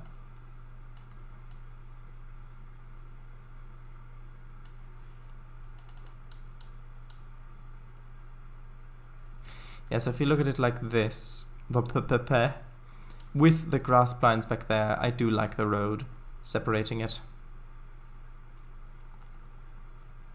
Although with this particular grass blind, it does look a little... Although I suppose grass does grow quite quickly.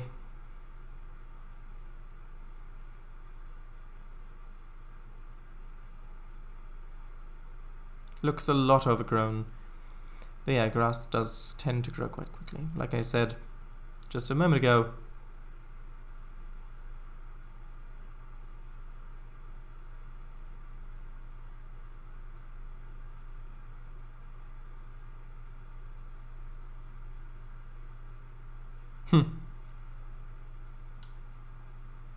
Kango, I've got a question.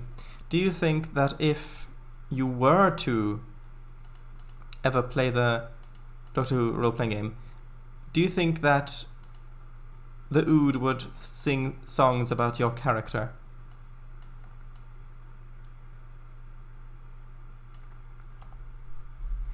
Right. Yeah, the role-playing game would be amazing. Oh, interesting, sorry. Who'd play the Doctor, though? I don't know. Or is it just a Time Lord? I haven't read the rules, but as far as I know, it is intended that the Doctor is one of the characters, the main characters. Because otherwise you're just playing a role-playing game in the Doctor Who universe, which might still be interesting, but if you don't have the Doctor there as a lens through which to see the universe, then a lot of it isn't that unique. If you think about it.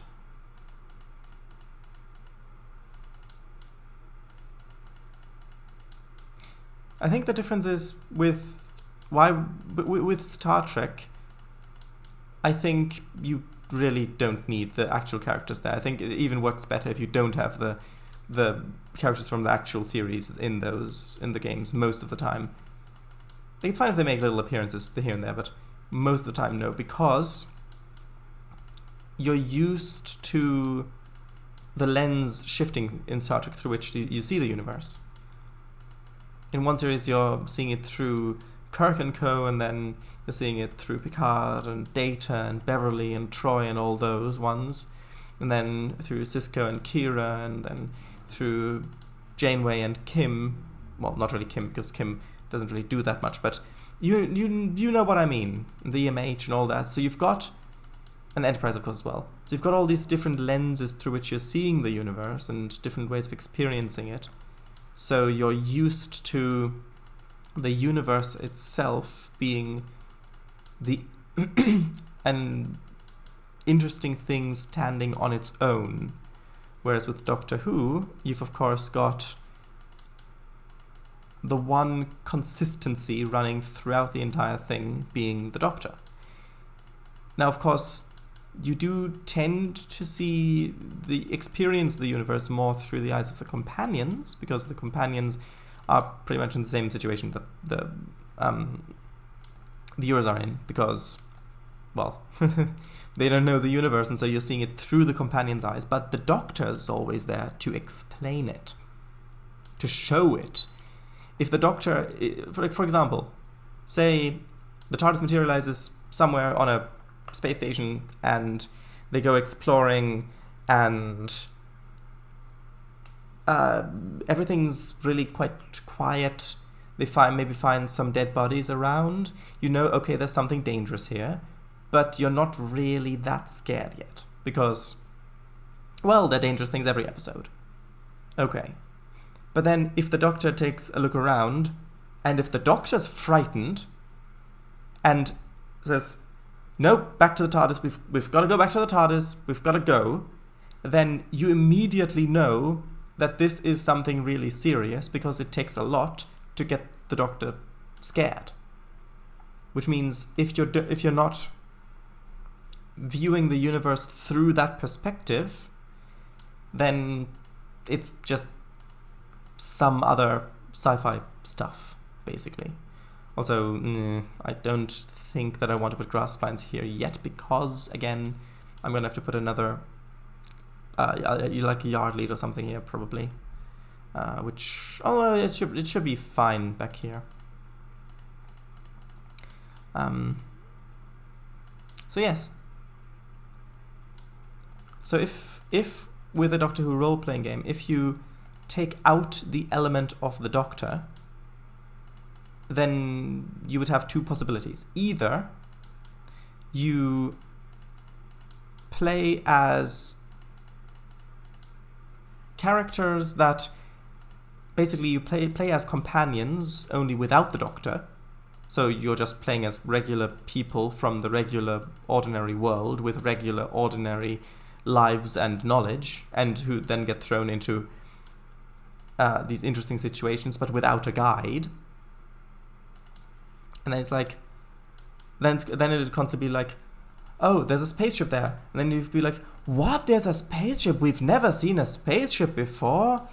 I guess it's time to see what people say on the television about the spaceship. Like, okay, and then you're just one of all the other billions of humans with no special insight into what's going on, no special opportunity to act. Unless, of course, it is a situation where you just happen to be the people who were, for example, abducted. Okay, well, why do you have the special point of view? Because you happened to be the ones who were abducted for some reason, for example, which, okay, but then that's not really necessarily that Doctor Who. That could be anything. And then, okay, you're on a spaceship. You're in this situation, but still, you're just playing regular people interacting with that. That's not necessarily Doctor Who. So if you don't want that, because that could get boring really soon. Because every new thing is like, oh, look, another new thing that we have no idea what it is, and we can't figure out what it is until we see, I don't know, until we see it kill a character or whatever. So if you don't want that, then you can go the other way of saying, okay, we're gonna play characters, either humans from the future, where space stuff is known, or we can play non-human characters from the galactic community who, again, also already know about all the stuff that's happening. And at that point, well, you're playing people in that universe who know about the universe and are just ordinary people. And at that point, you might as well just play Traveler or Stars Without Number, because the Doctor Who universe doesn't really have that much consistent world building in it that gets returned to that often. There are, of course, examples, like, for example, the Daleks and the Cybermen. There are a few others, of course, but those are the two big ones. Well, actually, there are three. Well, yeah, you've got the Daleks, the Cybermen, and why is OBS? Okay, OBS is back. Oh, upload speed is doing this at the moment. So, yeah, you've got the Daleks, the Cybermen, and third one is, of course, the Time Lords. So those are the three elements. But how much do we actually know about them in the universe? I mean, at least this is from a point of view of someone who's not seen much of classic Doctor Who. Like, I've seen a significant part of the first Doctor's run, but not much more of it because it's so expensive. So, judging by how much we see in the... Now, I know that there's a lot more stuff with the Time Lords in the classic Doctor Who, yes. But let's just continue from the point of view that I have. So, and that a lot of people probably have. So, how much do we know about the Time Lords? Well, we know that Time Lords aren't born as Time Lords. You're a Gallifreyan, and then you look into the untempered vortex, the time vortex, which then gives you your regeneration powers and your other senses that Time Lords sometimes tend to have, which also is why Rose essentially became a goddess when she looked into the heart of the TARDIS, which is basically the time vortex. So we know that. We know that Time Lords are really, really, really old civilization, one of the first ones, and that they invented a form of time travel. And I know that there's definitely a lot more lore there in Classic Who, which I just don't know. A lot of people don't know that because it's just not as accessible as modern Doctor Who because of the price tag that's associated with it. So that is the general gist about that I know about the time. I know, of course, the details from the reboot, a lot of the details, but like, for example, with Rassilon and a lot of that, which, again, I know is an old character, but I don't know the backstory. So there was a time war, and there's not that much detail known about that. Then you've got the Daleks. We know that they were created to fight a war, and that they are basically the most evil things that were ever invented, and they're basically there to exterminate everything that is not them, basically. Okay. And they're just under the Time Lords in terms of technology, as far as at least my interpretation of it. Then you've got the Cybermen, who were created, I know, as a response to the first heart transplants, where basically, okay, things being transplanted, cybernetics is a field that is emerging, so okay, what if everything was transplanted? Sure. And then, oh, of course, you've got also the Sontarans, which are basically warrior potatoes. Okay. But, like, you don't know that much about the culture. You don't know that much about at least as far as I know, don't know that much about their home worlds and things like that. They're mostly used as monsters rather than explored as a part of the overall world building, which fits perfectly fine with Doctor Who and with that point of view and with how the episodes are laid out. But it does mean that the universe as a whole, if you take out all the Doctor Who parts of the Doctor Who universe, I don't think it would be that interesting to play in or to tell a story in. Because it's like, okay, you're on just some random starship, or, well, for example, freighter somewhere, and, oh, there's a monster on that station. They don't respond. You go over, there's a monster. You know roughly what it is. It's in your databanks, okay? And you manage to either fight it off or escape with your lives, or maybe not all of you manage to escape with your lives. And, okay, maybe you even find a Dalek. And it's, oh no, it's a Dalek. It's so dangerous. Yeah, we've heard that these things destroyed entire worlds and exterminate everything, and they're dangerous. Run away from it. Because if you're not with the Doctor, what hope have you of defeating a Dalek, if you're honest? So I don't think that would be enough, really. Because at that point, like with the difference is with Star Trek, for example, in the original series, the original series is much similar in a lot of ways, where you've got stuff's happening and you've got a single monster of the week, basically. It's not as often a monster, but some issue, whether it's a rogue computer or a doomsday machine or some people who fight their wars virtually so that none of the infrastructure gets destroyed, and that's made it too comfortable to fight wars, and so they've got to make sure that either they fight wars the proper deadly way, where it also destroys buildings and all that stuff, and you've got the horrors of it, or they don't fight wars at all. Now that's okay. Right. But then with TNG and so on, they did a lot more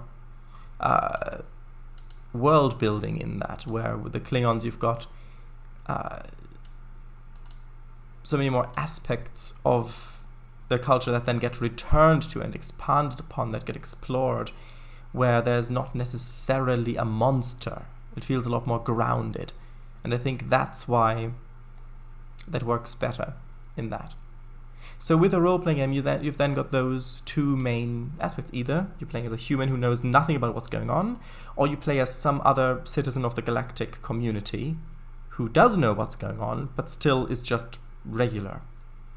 Or you could say, okay, we've got a Time Lord, but he's not the Doctor, so we've got all the powers, but none of the character. But in that case, why not just pick an iteration of the Doctor?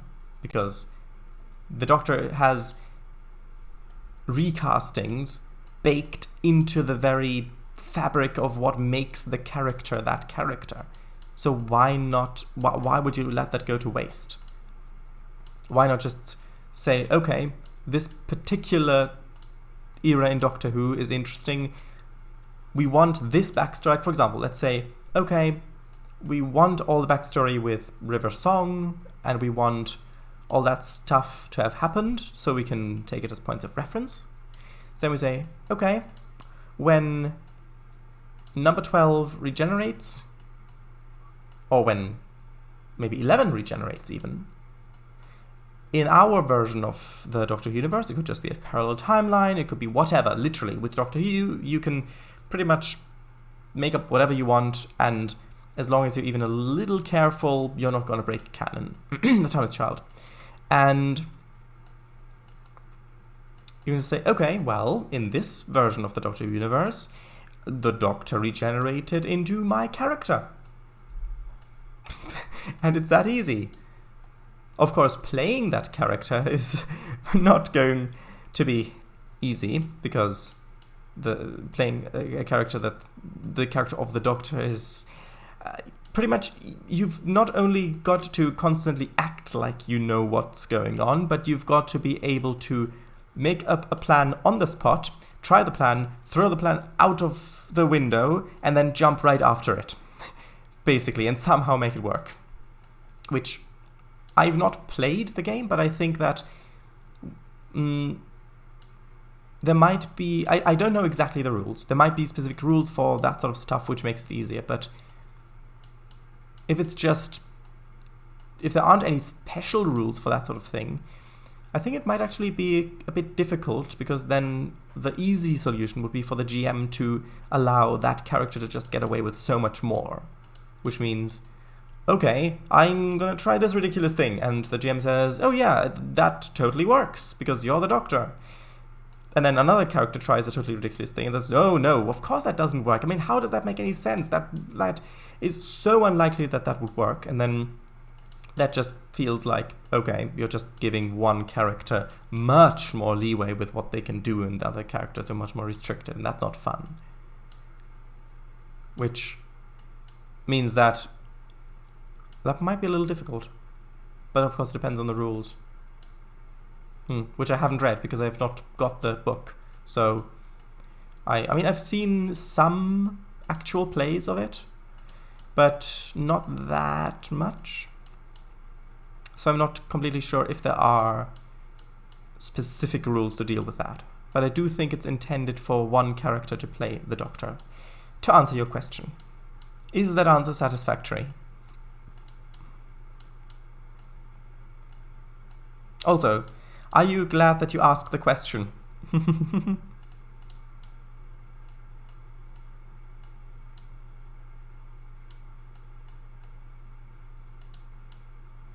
Also, I should really read the chat at some point.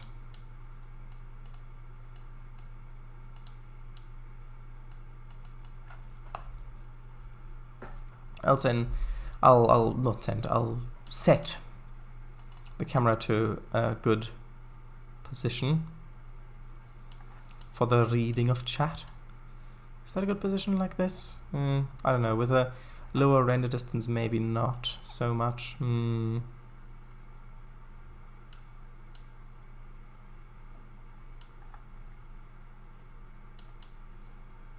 Oh, and we've gone past 11, so I'm gonna get an interesting angle here.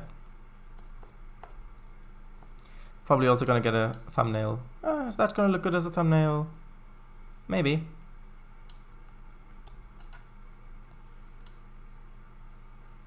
I don't know. You can't. The thing with thumbnails is you can't really see that much detail in them. So a lot of the detail in the grass, which makes it look good, is probably gonna be lost. Maybe something more like this.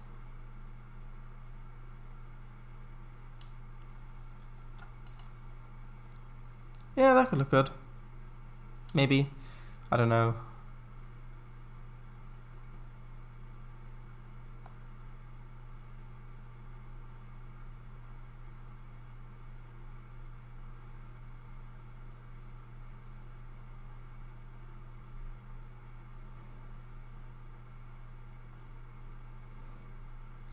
Maybe if I just have it like this. Actually, that looks pretty good. So, let's read chat.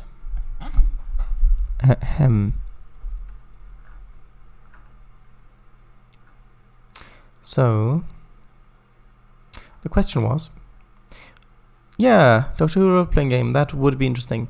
Who'd play the Doctor though? Or is it just a Time Lord? And then I answered the question. I'm not going to repeat my answer. Depends on the character. NPC? Are all players companions? Yeah, but what other IP has Daleks though?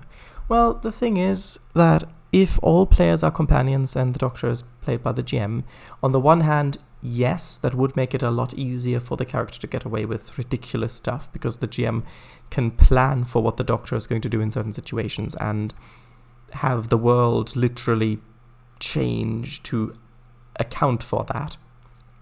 But then that gets rid of a lot of the fun, doesn't it? Because then from the player's point of view, it's just going to be like, well, we know that the Doctor's an NPC, so, I mean, the GM will find a way out of the situation, surely. Basically. Because the Doctor is, in a lot of cases, the one who finds the actual solution. Yes, often supported by the companions, or inspired by the companions, but the Doctor is usually the one to find the solution. So I don't think that would work out very well, because it would basically be like having level 1 players, and then like level 1 player characters, and then having like a, I don't know, level 10 or 15 or something GM player character, GM PC, which GM PCs as a whole usually don't work out that well. And I think that that problem would just be amplified if it was the Doctor. Yeah. But what other IPS Daleks, though? None, basically. Although the Daleks are basically based on the popular image of World War II Germany. So if you look at it from that point of view, then lots of other IPs have that. Like, for example, the Nakul in Star Trek Enterprise, for example. Kim? Oh yeah, I getcha.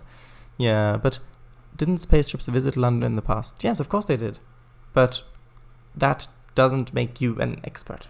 Even, like, for example, in the Doctor Who universe, when Russell T Davies was writing, quite a few people knew about aliens now. Yes, some of them said, oh, they think that it's not real. Or some of them said, like, for example, Donna, there was a whole thing where Donna said, oh, she was on vacation, she had no idea. And the Doctor is really surprised that she didn't know that a ship had crashed into the Elizabeth Tower just a couple of years ago. And so that gets addressed in those situations. Of course, later on in Doctor Who, it's most of the time just forgotten, where it's like everything's exactly the same, it's never mentioned. Although, with Wilfred, of course, he's convinced that aliens are real and all of that, and remembers stuff. But then his wife doesn't. She's denying it, and then... So you've got a range there, but even if you have a character who remembers those events, they are not going to know details. They're just going to know, okay, a thing crashed there were aliens in the Parliament, and somehow the day was saved. There's not going to be more information. They're not going to know that they were Slytherin from Rexica Corico Fallopatorius, for example. Yes. And they're not even going to know that Slytherin is a family, not the species. Unless the Doctor actually wasn't in the universe? What do you mean?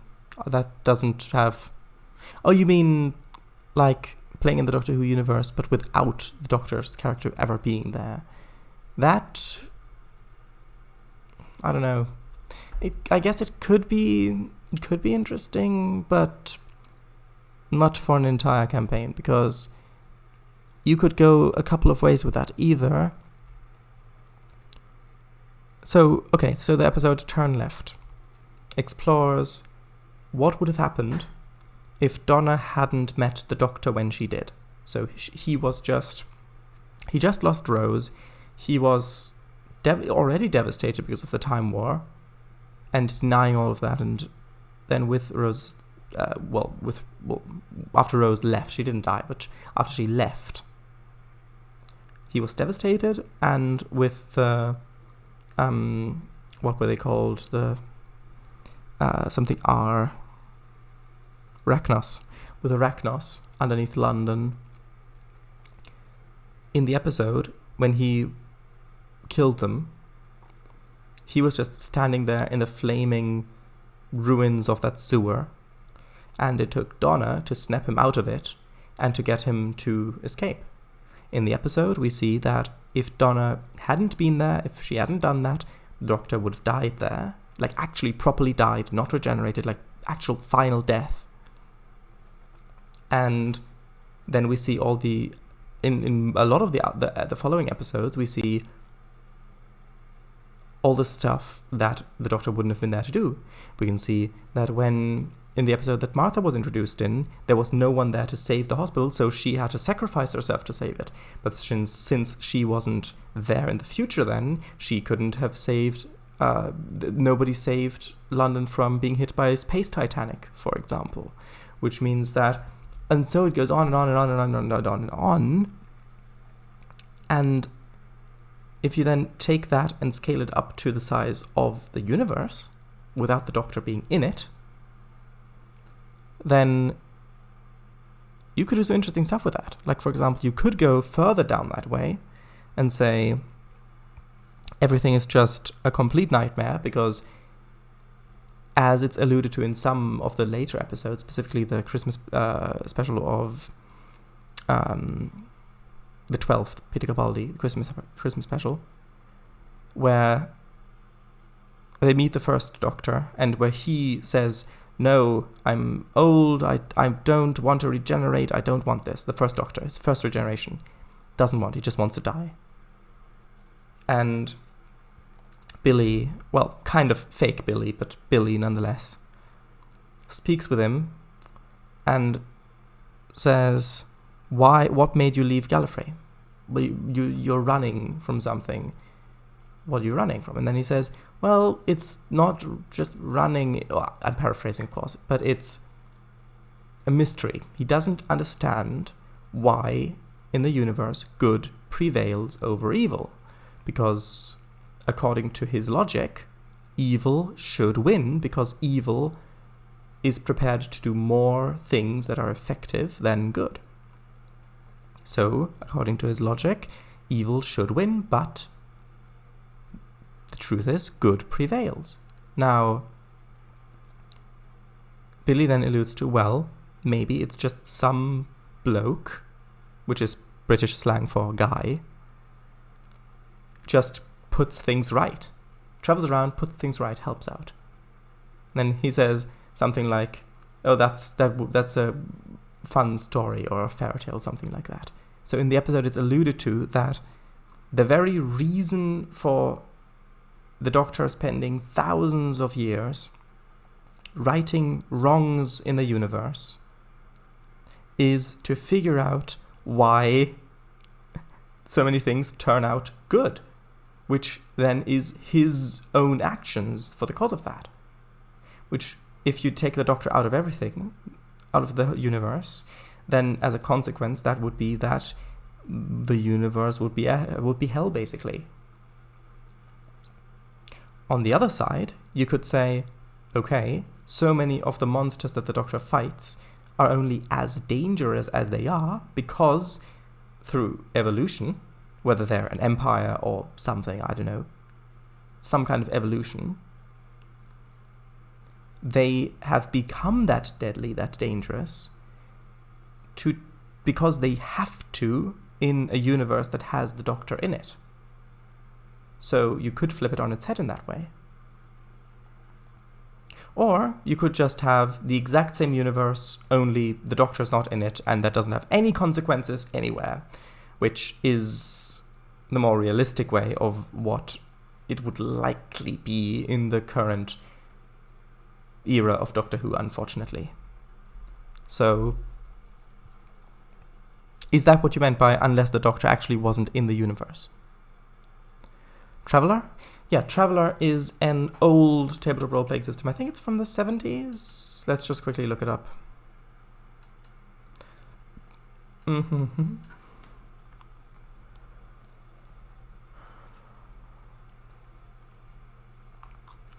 Traveller RPG.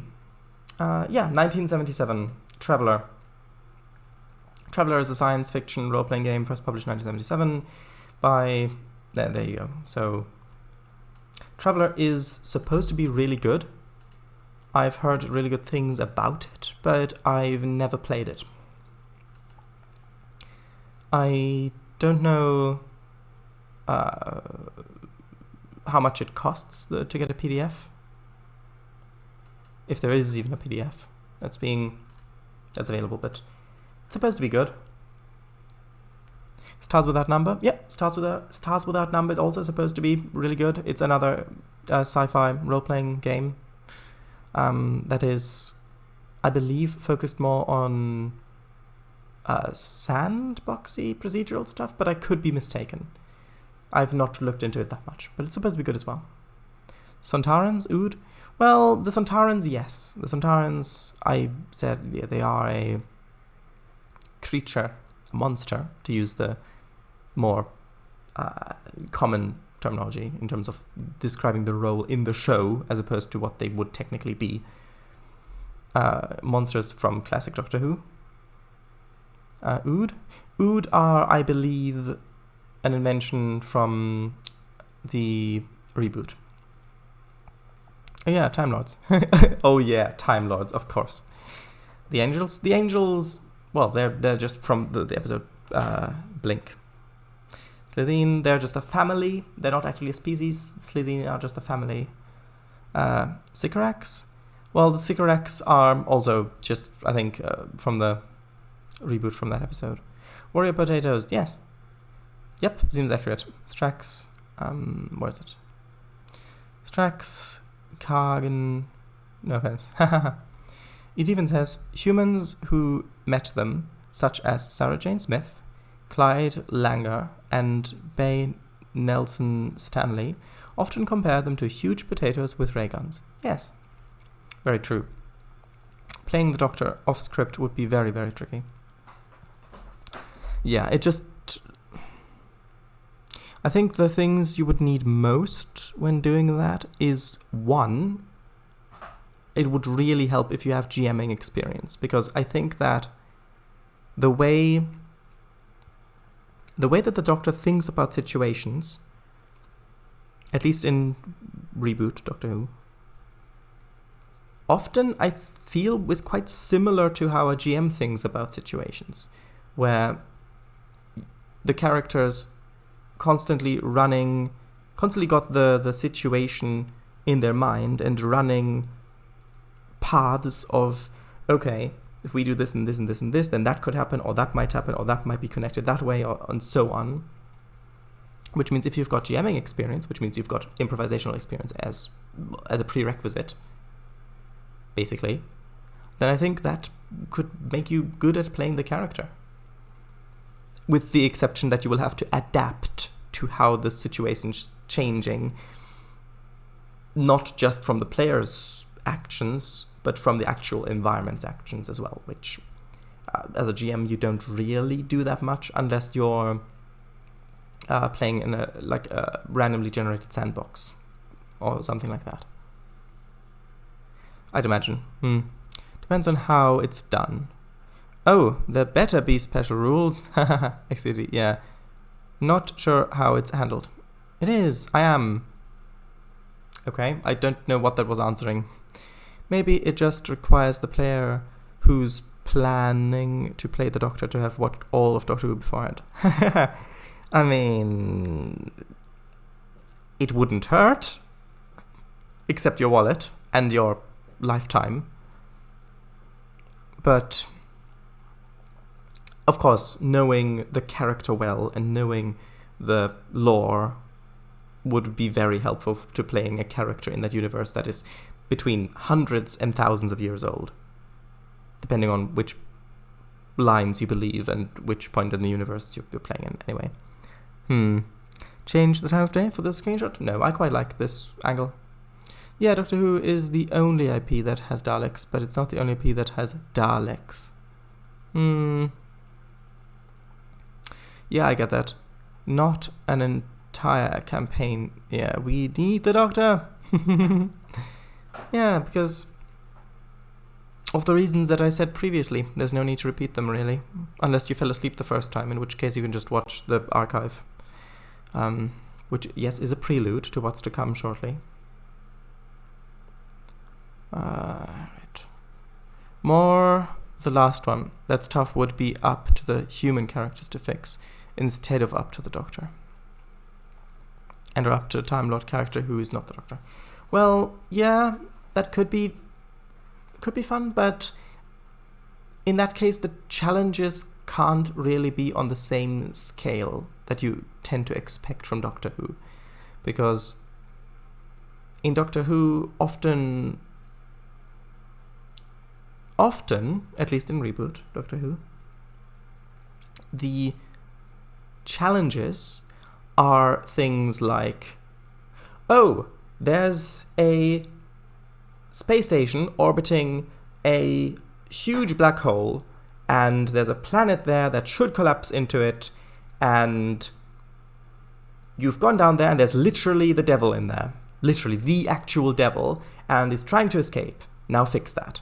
Okay, that's not... Okay, well, there are billions of Daleks invading the Earth. Okay, fix that.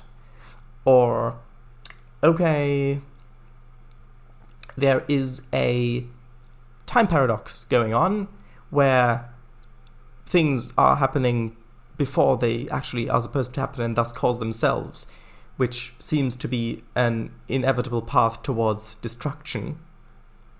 Now fix that. Or things like, I don't know, the Master's turned every single human on Earth into a copy of himself. Fix that. So,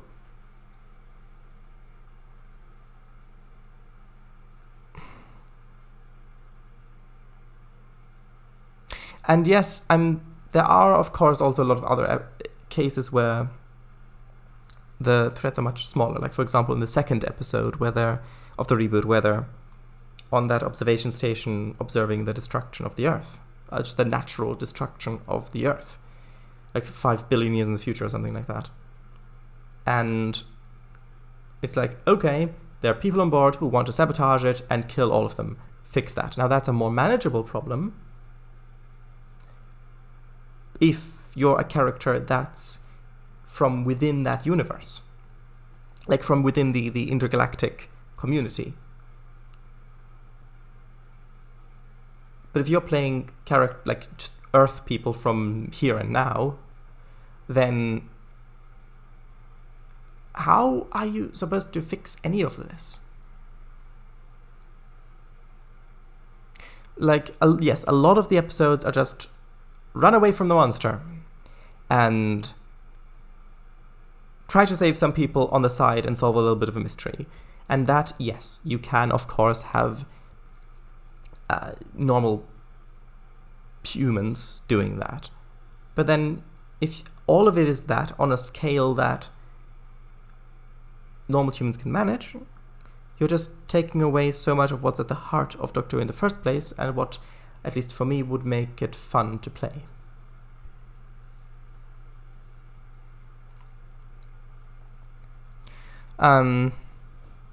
I get that. Yeah, I did not fall asleep. Yeah, maybe something like a Sarah Jane Adventures. Well, yeah, but the thing is, even Sarah Jane had all that alien tech stuff. Plus, her biggest asset throughout the entire series is her experiences with the Doctor. In practically every episode, she draws on some previous knowledge, some previous experience, the confidence, the in some cases the foresight of how things are developing and what's going on, which again kind of leads to a Doctor-like character where the Doctor has all of that experience from hundreds or thousands of years of life and having a time machine, but she has it because of sharing a significant part of her life with the Doctor. So, yes. And I think you're deliberately dragging this on, aren't you? I don't actually. Campaign? Yeah, I get what you're getting at. Can't be all this threatening. Oh, well, actually, all that dangerous. Yeah, you'd need the Doctor's hand to hold onto.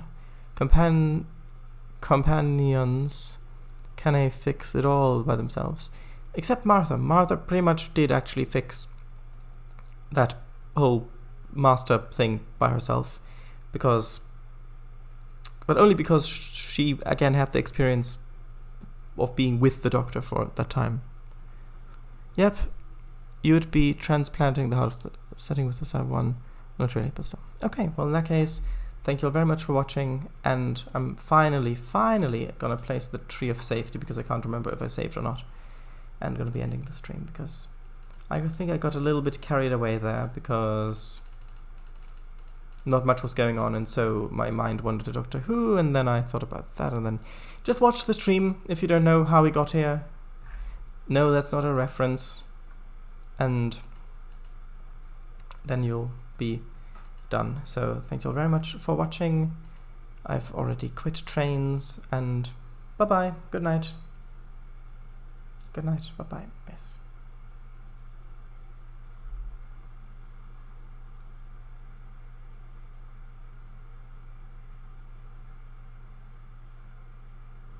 It doesn't matter. Just somewhere in the forest. Bye-bye.